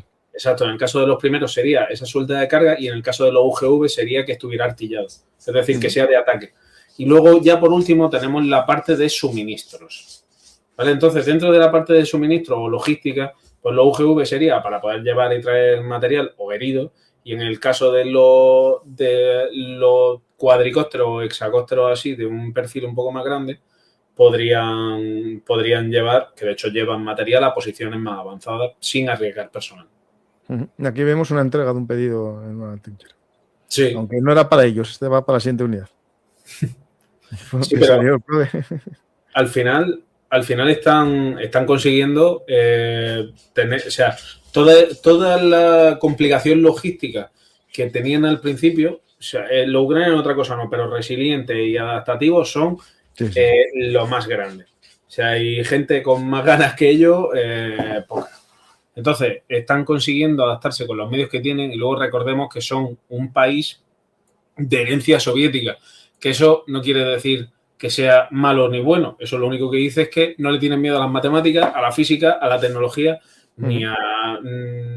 Bueno, tampoco le tienen miedo ya a las centrales nucleares, pero realmente lo que quiero decir es que su manera de pensar es muy diferente y si necesito algo me lo hago y si no, me lo arreglo. Pero no es como podemos... Es más común, ¿no? Aquí en la Europa, la parte de pues me compro otro, ay, pues no lo tengo, pues ellos no se quedan de brazos cruzados y tienen mucha cultura de hacerse sus propios cacharros, de la microelectrónica. Eso está claro que hay muchos manitas ahí suelto. Me imagino que aquí también los habrá y en caso de necesidad los veremos. Yo soy profesor de un colegio de formación profesional y yo fui tutor de electrónica a mucha gente. Por tanto, por lo menos 300 electrónicos los tenemos en Oviedo para caso de necesidad. O sea, por lo menos. Pues me alegro muchísimo y además me alegro que además fueras profesor de electrónica porque... No. Era el profesor del ciclo. Yo soy de una asignatura que es FOL y empresa. Pero mis alumnos son los de... Yo soy el de las letras. FOL, madre mía, qué recuerdo. Dios, un saludo a mi profesora de FOL si me está viendo. Qué peleas. Bueno, pues a ver, si tiene gente que no terminó el grado, no pasa absolutamente nada. No, con que sepa, ya está, claro. No. O sea, no lo digo porque no sea manita o tal, sino porque te acabo de dejar ahí un vídeo que... parte del... Este cortacésped con mando. Acabo de recibir este cortacésped con mando a distancia de terra. Es un cortacésped todoterreno con motor híbrido ultrapotente. Mantén tu jardín, terreno o huerto con un simple clic. Gestiona pendientes de hasta 45 grados. Haz clic ahora para conseguir el tuyo. Yo vi uno parecido, la UME tiene uno parecido a este. Claro, pero ahora estamos hablando de que a mi casa me puede llegar un cortacésped que aguanta mucho tiempo encendido, que va con mando de distancia. Claro. Entonces, ahí es cuando empiezan a cruzarse las cosas. Por eso te he dicho que si no eran buenos en electrónica y no terminaron la FP, no pasa absolutamente nada. Porque con que se hayan encontrado 4 o 5 minas en el suelo, las ponen encima y las mandan. Por eso. No, pero digo yo que algunos de los que no aprobaban eran los mejores, clonaban PlayStation, hacían de todo aquellos. Pero, a ver, yo al final lo que quiero con esto, enseñarle un poco, sobre todo a la audiencia, es que no todo es tecnología punta y no todos son grandes empresas. Hay muchas personas. Por ejemplo, este es de empresa, este es de los, digamos, pro. Sí, pero y además es que se nota, porque muchos de los diseños que se están utilizando y muchas de los avances que se están haciendo lo están haciendo profesionales independientes o incluso los mismos militares cuando tienen unas necesidades. Entonces, eso se está traduciendo también en los vídeos, donde se ve, por ejemplo, que este vídeo lo están probando de verdad y están haciendo las pruebas y te lo están enseñando. Y luego ves otros que son una superproducción de Hollywood donde se ve más veces el logo de la empresa que el propio producto y entonces intentan venderlo. Que ese, por supuesto, entra más por los ojos, sí, pero que cuando vean vídeos se puedan discernir si son reales o no. Porque ahí, al final, es lo que interesa. Estamos dentro de esa guerra mediática que hemos hablado antes, donde todos son vídeos de 20 segundos o 30 segundos ya sea enseñando el producto o vente con mi bando, vente con el otro, pero realmente la gente no sabe qué es lo que es real y lo que puede llegar a salvarle la vida. Entonces yo me quedo con ese tipo de... O sea, prefiero que la gente, sobre todo tu audiencia con la que ya estuve... o sea, ya tuvimos ese primer podcast, que se vea cuáles son los avances reales. De hecho, todo vino, que me mandaste un mensaje, sí. Volvimos a contactar, creo que lo acabo de ver y lo acabo de guardar, un segundito, por este vídeo, que está en ucraniano. O sea, por eso yo cuando lo puse, este vídeo, y es un invento el que nos escucha en podcast. Es unas piernas hechas por realidad virtual, puestas a un dron que imitan las garras de un ave rapaz, ¿no? Y cuando el ave rapaz engancha una rama, se cierra y se queda ahí. Y los ucranianos dicen que lo van a empezar a emplear para esos drones, digamos, rapaces, ¿no? Esos drones que hacen emboscada. Pero la verdad es que es un invento previo. Claro, entonces, es que exactamente el mismo vídeo, o sea, exactamente el mismo, lo único que no estaba en ucraniano, te lo encuentras que es un invento de 2001. O sea, pero además es que exactamente igual. Con el loro haciendo la... ¿2001 dices? 2021, perdón. 2021. Vale. Sí, claro, es que ya no creo. Pero es de ingenieros de la Universidad de Stanford, que lo que querían era utilizar las garras impresas en 3D para que los drones se posaran en los árboles. Entonces, hay mucho material que se está utilizando previo te pongo este ejemplo, como te pongo, por ejemplo, o sea, valga la redundancia, pero como te puedo decir, el vídeo este que se ve a una persona que tiene un dron en la mano, lo tira y se estampa contra un maniquí y le da en la frente y como que lo mata. Entonces, en 2014 o 2016 fue un grupo de activistas que vieron que lo del tema de los drones se iba a ir de las manos y entonces hicieron un vídeo criticando que estaban automatizando la guerra, etcétera, etcétera. Y eso a mí me lo han mandado varias veces diciendo, es que esto ya existe, no existe. O sea, esto es un vídeo, una crítica de un grupo de activistas, o esto fue un diseño de Stanford, esto no es algo real a día de hoy en la guerra. Entonces, yo intento... yo cuando lo subí es que era un prototipo. Claro. No sabía que era un prototipo, prototipo de hace 3 años. Pero... Claro, pero lo que pasa es que se están empezando a crear noticias cuando la gente no tiene nada de lo que hablar sobre... Claro, que es bastante común. Empiezan a crear noticias del tipo, pues he visto esto, pues vamos a ponerlo en ucraniano y entonces ya montamos aquí y ya tenemos noticias para 3 días. Y eso yo lo había sacado de una emisora, digamos, un periódico ucraniano, es decir... Claro. Entonces, ellos también lo hacen, por supuesto. Aquí cada uno viene a hablar de... A lo mejor lo tienen en mente, Miguel, también. Es decir, bueno, esto sí. no... es fácil de hacer, lo hacemos. A ver, yo no digo que no lo tengan en mente, pero en lo que yo me refiero es que yo todas las fuentes o todo lo que voy a intentar explicar o justificar es algo que se está probando realmente en el campo de batalla. Porque es la diferencia realmente del contenido que puede ofrecer cualquier persona que vea vídeo o vídeos que estén probados, que intentes contactar con esas unidades, que llegue un momento en el que tú intentes replicarlo en tu casa, por supuesto con explosivos no, ¿vale? No quiero a nadie, pues, la gente pregunta tonterías, pero al final ese tipo de cosas tienes que ver si son reales o no, porque no queda otra. O sea, es que si no estás informando sobre cosas que no sabes si están pasando realmente. Entonces, por eso es por lo que yo también abrí este proyecto, porque vi que había mucha gente diciendo cosas que no eran reales. No, claro, esto es importante. Hay prototipos, propaganda de empresas. Cuando tú dices esto es la empresa tal, esto que voy a poner es propaganda. Eso es propaganda. De una empresa que supuestamente ya empieza a hablar de los enjambres, ¿no? Uh-huh. Lo que no sabemos si esto es un enjambre o van manejando 8 tíos los drones. A ver, yo creo que uno americano, si no, los americanos este es un americano, sí. hace relativamente poco. Es verdad que están haciendo muchas pruebas con los enjambres, pero hay que tener en cuenta que no podemos llamar enjambre a cualquier cosa. Por ejemplo, un enjambre es un cerebro con varios drones. No 10 drones juntos. Eso es una bandada. No. Eso es, pues sí, una bandada o una escuadra. Entonces, si vamos a empezar a tener esos enjambres, digamos, entonces va por ese cerebro. Entonces, ahora lo que se está haciendo es intentar que cada dron tenga una parte, por así decirlo, para que con que no tienen al primero, caiga el resto. ¿Vale? Por así decirlo. Eso que comentas. Ya lo tenía en su momento los misiles soviéticos que se lanzaban desde los barcos para destruir los portaaviones americanos. Tenían uno que era el líder y cuando ese le derribaba, tomaba el control otro. Esa es la teoría. Nunca los vi de verdad usados. Claro, pero una cosa es que tenga una herencia, es decir, el misil 1, el misil 2, el misil 3 y el misil 4. Cuando cae el 1, pues entonces el 2 pasa a ser el 1 y el 3 pasa a ser el 2. ¿No? Sería un poco esa lógica. Sí. Pero no es lo mismo que todos tienen una pequeña parte funcionando a la vez. Pues, por ejemplo, no sé si tú tienes un SAI o sabes lo que... O sea, perdón, un SAI no. Un NAS. Sí, justo, pues tengo un NAS, lo tengo, sí.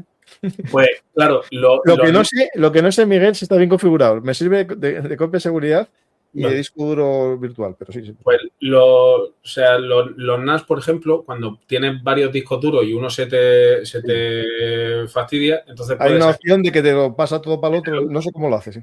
No, o sea, guarda, digamos que el archivo lo parte en muchas partes y guarda una en cada disco duro. Entonces, ¿qué es lo que consigue? Que si yo reparo ese disco duro, no tiene muy poquita información, pero tiene mucha información porque tiene muchas partes pequeñas y puedo volver a reconstruir la imagen que tenía guardada entre los 4. Entonces, ese concepto, aplicarlo a una inteligencia artificial donde no toda la información está guardada en un solo sitio y llega un momento que no, digamos que no guardo la imagen entera, sino que corto la imagen en línea y luego guardo esas líneas. Entonces, yo no estoy guardando todas las líneas de la misma columna, sino que guardo una de aquí, otra de aquí, entonces es mucho más fácil recuperar toda esa información para volver a montar la foto. No sé si me he explicado correctamente. Sí, no entiendo después cómo se reconstruye lo que no ves, pero... No, pero sí, lo que pasa es que al final todo ese tipo de cosas son 0 y 1, entonces si te falta un 0 o un 1, prueba y ves cuál es el archivo que cuadra. Vale. Va dando la lógica, vale, sí, por prueba de error, sí, vale, perfecto. Sí. Entonces, o sea, no es tan burdo, o sea, sí puede haber pérdida de datos, pero eso de fragmentar hasta el punto de no tener que tenerlo embarcado en uno solo, porque una de las cosas que pasó en 2024 fue que los rusos en una Raspberry Pi, en una Orange Pi concretamente, que es una placa de desarrollo que es como un pequeño ordenador, metieron una inteligencia artificial, pues utilizaron drones para hacer seguimiento y de pronto hubo uno que no estalló. Entonces, ¿qué hicieron los ucranianos? Cogieron la Orange Pi y dijeron, ¿esto qué es? Y lo vieron y entonces se quedaron con el modelo de inteligencia artificial y a la semana lo tenían los ucranianos funcionando a pleno rendimiento. Entonces, que esto de dejar algo sin destruir. Claro, no, pero tú no, pero si esto al final es material que están manipulando personas que ayer eran panaderos y hoy son fusileros, no sabe exactamente cómo. Y además que es que no hay nada que 100% vaya a detonar y vaya a funcionar. O sea, tenemos que jugar con ese fallo. O sea, eso pasa. Entonces, al final le hacen, como bien dicen por el chat, esa ingeniería inversa y esa inteligencia artificial la tiene el resto. Son pequeñas cosas que hay que ir aplicando y que son esas lecciones aprendidas que luego, por ejemplo, en los enjambres se debería hacer algo relativamente parecido. Es cierto que se están haciendo avances, pero a día de hoy hablar de enjambre, porque hemos visto un espectáculo de luces en China, por ejemplo, no tiene sentido. Porque al final es coger miles de drones y decirle, ahora te pones aquí, ahora te pones en esta posición, ahora te pones en otra y va haciendo forma. Sí, no que no tienen, digamos, una especie de albedrío. O sea, no toman decisiones, sino lo que hacen es una programación, básicamente. Sí, pero aquí en España, por ejemplo, hay empresas de drones que sí están haciendo desarrollos con inteligencia artificial y que sí están cogiendo el concepto de enjambre y lo están desarrollando. O sea, bueno, no, si España, Miguel, yo creo que España tenemos un buen entramado de pequeñas empresas de tecnología importante. Otra cosa es, claro, que haya la posibilidad de que crezcan, de que desarrollen conceptos, pero sí que hay muchas pequeñas empresas que yo creo que si se apuesta por ellas, y yo tengo un amigo que tiene una de ellas, creo que... Yo no sé si el amigo lo tenemos en común. Es un señor con barba súper adorable. Sí, es. Pues entonces... Un saludo si nos está viendo, que no creo porque está siempre muy liado. No, pero a lo mejor ve drones, ve Lunartis y viene. Pero bueno. De hecho, me dijo que iba a venir un día, ¿no? Ya no vino. Pues me alegro. Tenemos muchos amigos en común. Sí. Pues, y bueno, no sé cómo vamos de tiempo, pero... Bueno, de tiempo, vamos ahí justinos porque a las 10 tengo otro programa, pero si quieres pasar algunas cositas más y pasamos a preguntas. No, sobre todo las preguntas que la gente pueda... preguntas. A ver las haylas, entonces vamos para allá. ¿Se está reduciendo la dependencia ucraniana de China en el tema de drones? ¿Los chinos no filtran información a los rusos? ¿No lo favorecen en las entregas? ¿Qué estamos haciendo los europeos? Gracias. Bueno, aquí como es política y tal, yo voy a decir que tenemos que ser autónomos e independientes y no depender en nuestros suministros críticos de nadie. Ya dije mi respuesta. Y Miguel no creo que pueda decir nada. No, a ver, se están empezando a crear drones dentro de Ucrania, ¿vale? Sí. Y de hecho, hay una empresa que sacó el dron 100% ucraniano. Claro, pero ahí vamos todos los elementos, las placas, todos los elementos electrónicos, todos los chips, vale. Todo. Entonces, ¿qué pasa? Que ya se está tomando conciencia de eso. De hecho, en República Checa se han montado ahora una empresa de motores, me parece. Se están empezando a hacer placas dentro de Europa. ¿Por qué? Porque se dieron cuenta que los chinos le dijeron a los ucranianos que no le vendían nada, entonces todo el material de los chinos empezó a ir misteriosamente a Polonia, a empresas, ¿no? Pues son cosas que pasan. Empezaron a ir, empezó a aumentar la cantidad de drones que se tiraban y ha llegado un momento donde los propios ucranianos están invirtiendo en eso y el resto de países, sobre todo cuanto más pegado a Rusia, más lo están viendo, están invirtiendo en ese tipo de cosas. Y que comprar una máquina para hacer eso, digamos que no es sencillo, porque tienes que tener la infraestructura, tienes que tener el material, tienes que el silicio. Claro. Yo, por ejemplo, aquí en Asturias, yo visité una empresa asturiana que es muy potente en el tema de luminarias de seguridad. Esas, las que hay en los edificios cuando hay un incendio o se marcha la luz, que se quedan prendidas. Sí. Él al principio compraban las placas, en China, ya venía toda placa y ya con tiempo crearon una fábrica que imprime todos los elementos, es decir, es verdad que claro, el rollo, porque esto viene unos rollos de transistores, transistores no, de chips, resistencias y todos esos elementos y hay unas máquinas que van colocando automáticamente en la plancha los elementos y después echan el líquido para que quede todo pegado y todos esos elementos y lo hacen todo en Asturias.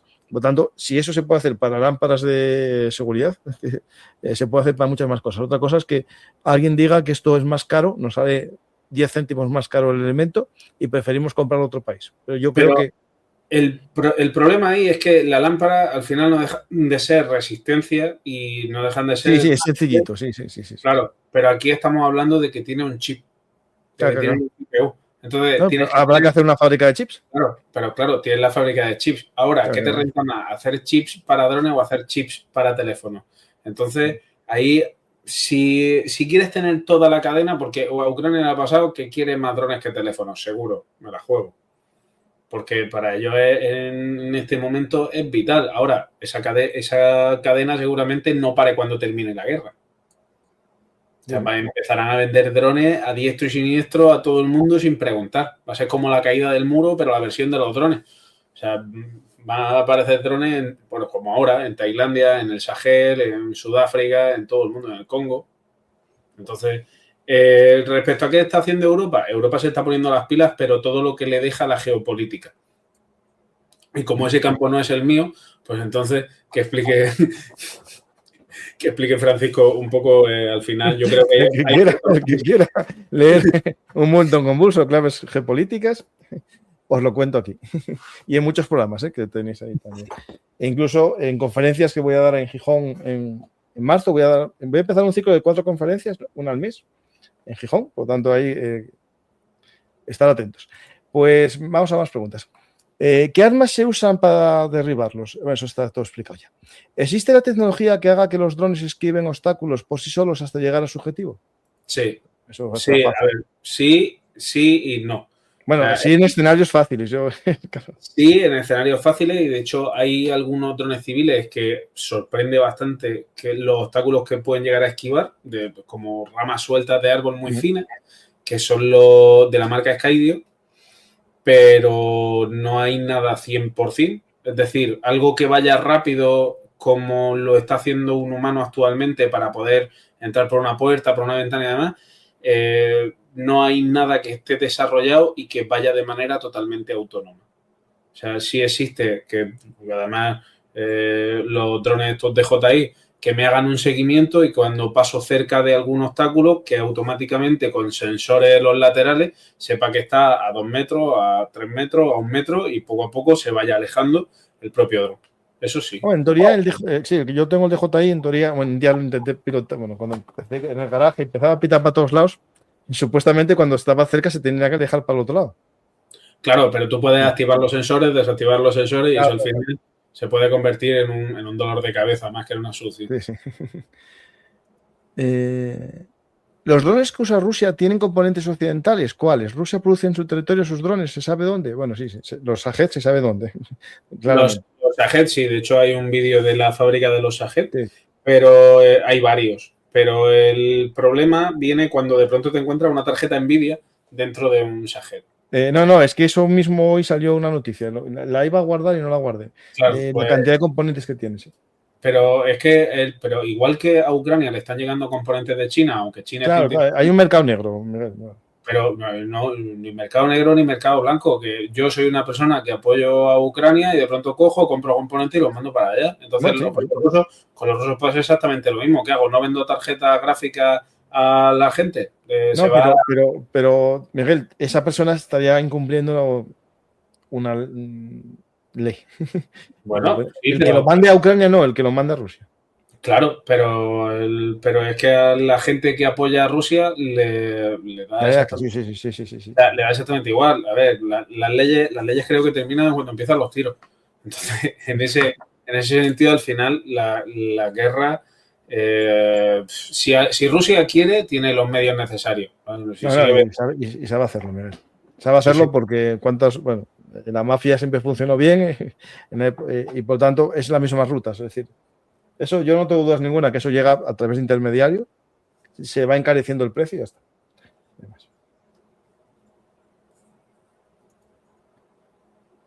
¿Se sabe cuántos drones le entrega Irán a Rusia al mes o qué porcentaje? No, yo creo que desde que construyen ellos bajó un poco el porcentaje. ¿Puedes repetir la pregunta, por favor? No, ¿cuántos drones entrega Irán a Rusia cada año o qué porcentaje de los Shahed?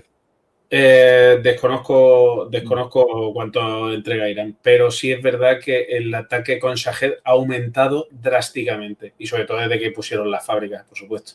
Se están viendo un incremento, pero no sé si fue de un año para otro de un 200% o 250%, que era una auténtica barbaridad. Y ahora los ucranianos se han puesto mucho las pilas con el tema de la defensa antiaérea. Y ahora veremos a ver cómo resultan todas las plataformas estas de los Steam que hemos visto. Pero se está hablando de que estaban interceptando solo con los Steam un 68% de Shahed en algunos ataques. Entonces, es cuestión de verlo. Pero de esta guerra, una de las cosas que más se ha mejorado ha sido la defensa aérea. Sí, sin duda. De hecho, acaban de nombrar a uno que fue el responsable de la zona de Liman, creo que fue, como el segundo cargo del ejército del aire ucraniano solo para la defensa antiaérea, pero por los drones, para la interceptación. Para el tema de interceptación. Sí, habla de mucho. Habla de mucho de drones que se hacen en casa, pero habrá componentes que no se pueden fabricar caseramente, ¿no? Claro, sí, la parte electrónica. Bueno, claro. Aquí lo que se hace es el ensamble, ¿no? Y la impresión de los elementos. Sí, hay mucho material que se compra en plataformas, AliExpress, Alibaba, y ya está. O sea, es que al final la base la pusieron hace muchísimos años, estamos hablando hace más de 15 años, toda la gente que subía vídeos a YouTube y que enseñaba a la gente a lo que es la base del código abierto. Estaba buscando porque hay imágenes de esos drones caseros. No, de hecho, yo tenía un canal para enseñar a la gente a hacer drones y lo dejé en un momento, eso lo cuento en algún podcast. Me apareció un mensaje en un vídeo que decía: hola, vivo en Algeciras y me gustaría tener un dron que lleve 3 kilos y alcance 16 kilómetros. Dije, este señor no está haciendo drones de carreras. O sea, entonces dije, no está sirviendo para... Y que no lo vea la Guardia Civil. Claro, o sea, esto no está sirviendo para lo que yo quería. Y entonces claro. Ahí fue cuando me replanteé que a lo mejor no estaba dando la información que tenía que dar. El canal de YouTube a día de hoy sigue abierto porque es una manera también de demostrar que yo en 2020 estaba enseñando a la gente cómo montar drones, que también, pues bueno, me respalda un poco. Sí, que no viniste nuevo a este, sí. Sí, que hay mucha gente que por utilizar el simulador y haber estrellado el dron una vez ya son los mejores. Como yo tengo el carnet de piloto de drones de esto. Yo no me considero ni piloto, hace 2 años que no piloto el mío, o sea, por lo tanto, entiendo que sabe montarlos como tú es el que tiene que hablar de drones, claro. Sí. Pero no, a ver, aquí que hable todo el mundo es libre. A mí lo único es que cuando llega la gente y dice, tú no sabes, pues yo tengo un DJI, digo, venga, perfecto, muchas gracias, hasta luego. O sea, no, es que no tiene nada que ver, es comparar. No. Es comparar a una persona que es mecánico y se monta su coche, comparar con una persona que se compra un coche nuevo. Sí. No, que no tengo dudas ninguna, Por la fibra óptica, ¿cuánta energía se le puede pasar? No, pero ninguna, porque es la información, son los datos. La fibra óptica tenemos que pensar como el internet de casa. O sea, no solo son datos. Entonces, con la fibra óptica se puede dar la señal de manejo y se puede recibir la señal de vídeo.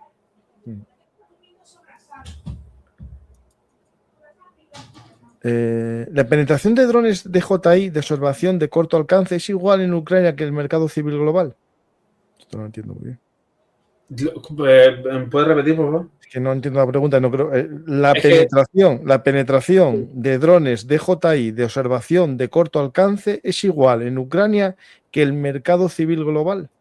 Vale, Ucrania ha tenido un problema a la hora de meterse en el... O sea, DJI no ha querido seguir sirviendo a Ucrania y, de hecho, ha querido desvincularse un poco de la guerra. Pero los ucranianos son las personas que más han explotado a los drones DJI. ¿Ahí no hubo una filtración de datos de DJI una vez o algo así en Ucrania? Sí, cuando empezó la guerra hubo un momento donde cada vez que levantaban un dron los ucranianos, a los rusos les salía de donde estaba y lo bombardeaban. Sí, eso justo. Entonces, el problema que ha habido ha sido que, lo que han utilizado ha sido todos los drones de DJI, lo han vamos a llamarle hackeado, aunque no es Sí, hackeado. les quitaron el sistema y pusieron otro. No exactamente. Le instalaron actualizaciones que no había hecho DJI, ¿no? Vale, vale. Sería lo más correcto. Vale, Y perfecto. al final, DJI acabó por cambiar los drones que fabricaba, dejó de fabricar la tercera generación, adelantó que saliera la cuarta generación y ahora pues lo están hackeando y lo están utilizando. Ujú. Entonces, dentro de Ucrania es complicado encontrar drones de DJI porque todos se destinan para la guerra. Entonces, ¿qué se hace? Pues lo mismo que a Rusia le llega la tarjeta de Nvidia, a Ucrania le llegan drones de DJI por medio de asociaciones de voluntarios. Sí. Bueno, yo creo que volar un dron ahí en Ucrania sin mucha, digamos, sin permiso, puede suponer también que a lo mejor es un agente ruso, que tenga mucho cuidado, ¿no?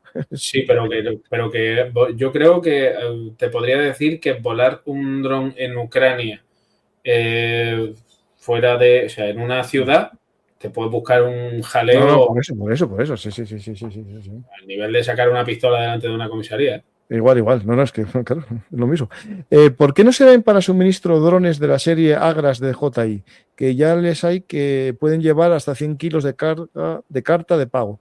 Pues porque son de DJI. Claro, Y porque sí, son muchísimo más caros que los que se pueden llegar a fabricar ellos. claro.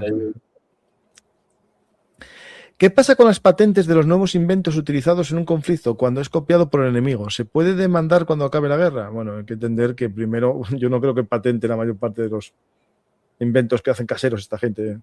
O sea, por parte rusa no lo sé, porque además, bueno, o sea, y hablar con la parte oriental del mundo sobre patentes es darse con una pared. Es muy complicado. Es darse con una pared. Mira, tú puedes creer, Miguel, mira, te interrumpo, porque tiene que ver con el tema muchísimo.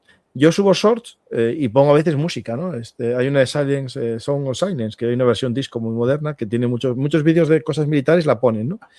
Y ese vídeo, si lo pongo, siempre sale violación de copyright en Bielorrusia y Rusia. El resto del mundo no hay problema ninguno. Pero esa canción debe ser, porque ellos la tienen más o menos marcada, que la pueden poner por occidentales, y siempre que la pongo, digo porque para que veamos que los derechos de autor, cada país tiene sus normativas. Hay una normativa internacional, pero no todos los países la cumplen. Hay una normativa internacional, pero poco. Con el tema de las patentes es cierto que en Ucrania yo creo que han desarrollado también una manera de hacer las cosas, la cual, si es bueno para mi país, entonces es cierto que ellos tienen sus empresas, que ellos tienen sus avances, pero entre ellos mismos están compartiendo esos avances para poder ponerse las pilas y defender su país. Entonces ahí ellos no sé si tienen mucho, porque cada vez que hay algo que interese para la defensa nacional, ten por seguro que ya no es tuyo. Sí. Y si no, que pregunten a gente que fletó aviones en 2020 y cosas así. O sea, no vamos a decir aquí nombres que lo demonetizan. Buenas noches. ¿Sería muy diferente la guerra con drones en terreno montañoso? Sí, porque las montañas, o sea, ahora mismo el uso de drones en Ucrania es porque Ucrania es un plató. Sí. Entonces, en una montaña te quita lo que se conoce como radio horizonte, ¿vale? Que sería la línea recta o todo lo recta posible para poder tener la antena y el dron pues conectado por la señal.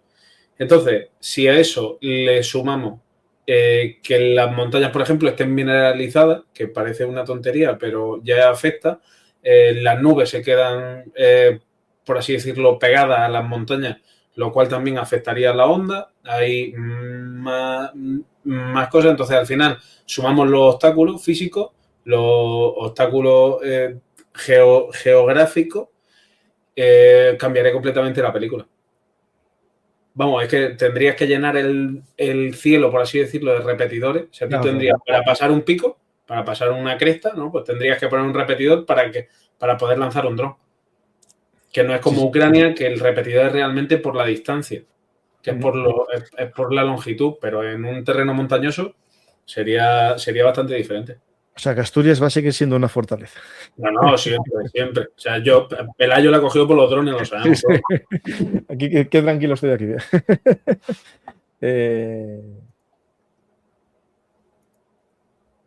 ¿Existe fusión entre globos y drones? Bueno, hay unos globos que sí que, pero no mucho, no, la verdad. Que yo vi unos globos que llevaban un dron y lo soltaban, pero no. A ver, hay unos globos que se dirigían con hélice. Sí. O sea, es lo máximo que he llegado yo a ver. Sí es cierto que se han hecho pruebas, pero al final es un objetivo demasiado grande y se mueve demasiado lento. Entonces, te lo pueden tirar abajo. Los globos se utilizan sobre todo para hacer mediciones meteorológicas dentro del aire, o sea, dentro del mundo de la aeronáutica. Los ucranianos, los israelíes tienen un dirigible que lo emplean como una especie de satélite de inteligencia, pero claro, tienen por el otro lado que sus enemigos no tenían un sistema para bajárselo por la zona de Israel. Entonces lo usan como una antena, como un repetidor de antena para ganar. Sí. Voy a ver si hay en Twitch alguna pregunta. No, aquí no hay más. No hay más. ¿Se sabe cuántos drones? No, ya están. Las preguntas más. Es que hay muchas, pero yo creo que alguna está. ¿Las armas de rayos gamma siguen siendo súper secretas? Bueno, eso nada. Estamos con los láser ahí. Es verdad, los láser, por ejemplo, ya hay algún experimento contra drones, ¿no? Todavía unos años, pero. La cúpula de hierro de Israel, que es la Iron Dome, integró también la Iron Beam, que son los láseres para poder neutralizar municiones en el aire. Y eso pues, se aplicó al tema de los drones. Lo que sí que se está intentando ya no es solo freír el dron en el aire con un láser, sino también intentar darle a las cámaras cuando están volando. Cegarlo, ¿no? O cegarlo o darle a los sensores a los sensores que tenga para volverlos locos y desestabilizarlo. Sí, el Iron Beam yo vi un par de vídeos que daba drones, pero sobre todo incluso a munición de mortero, que es lo que más me... Sí. Yo aluciné más. Es este vídeo.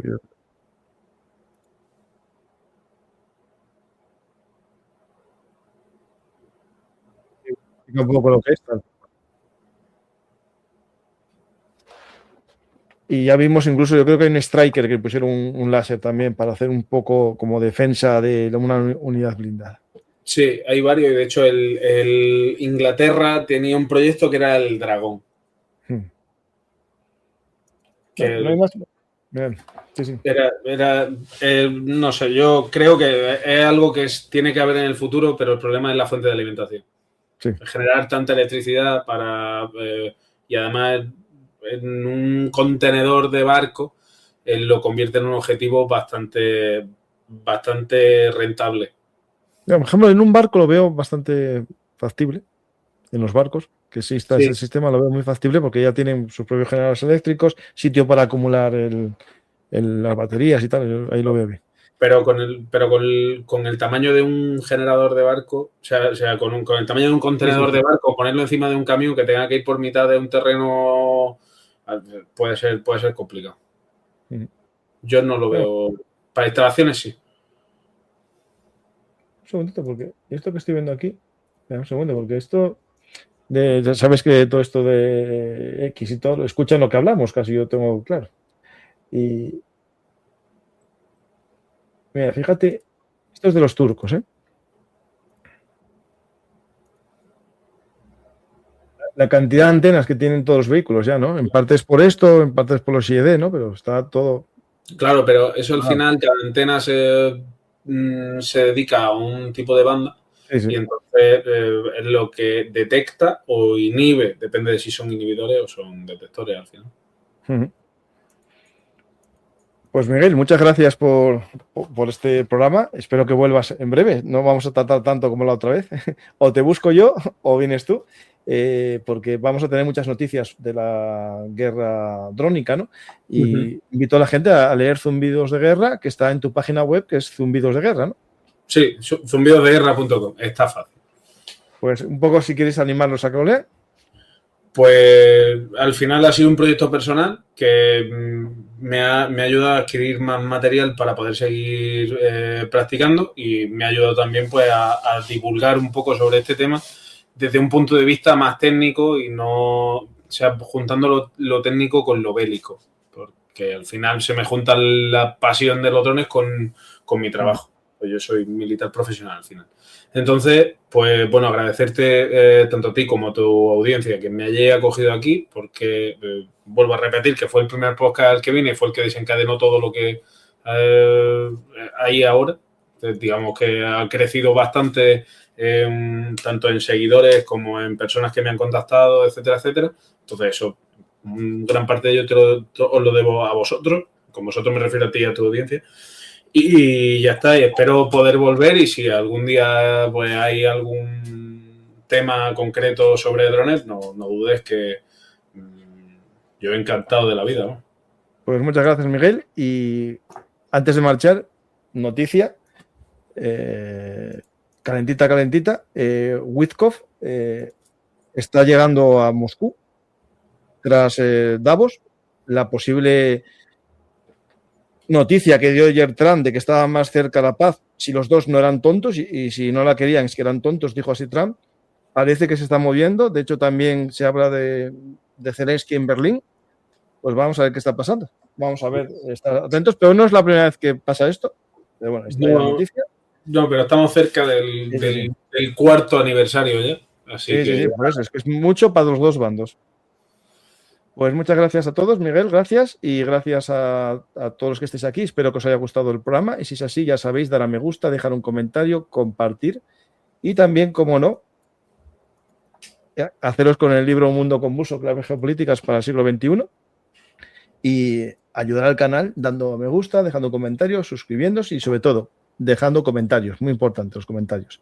Y si ya queréis apoyar haciéndoos mecenas, pues es un favor grandísimo. Gracias y hasta la próxima.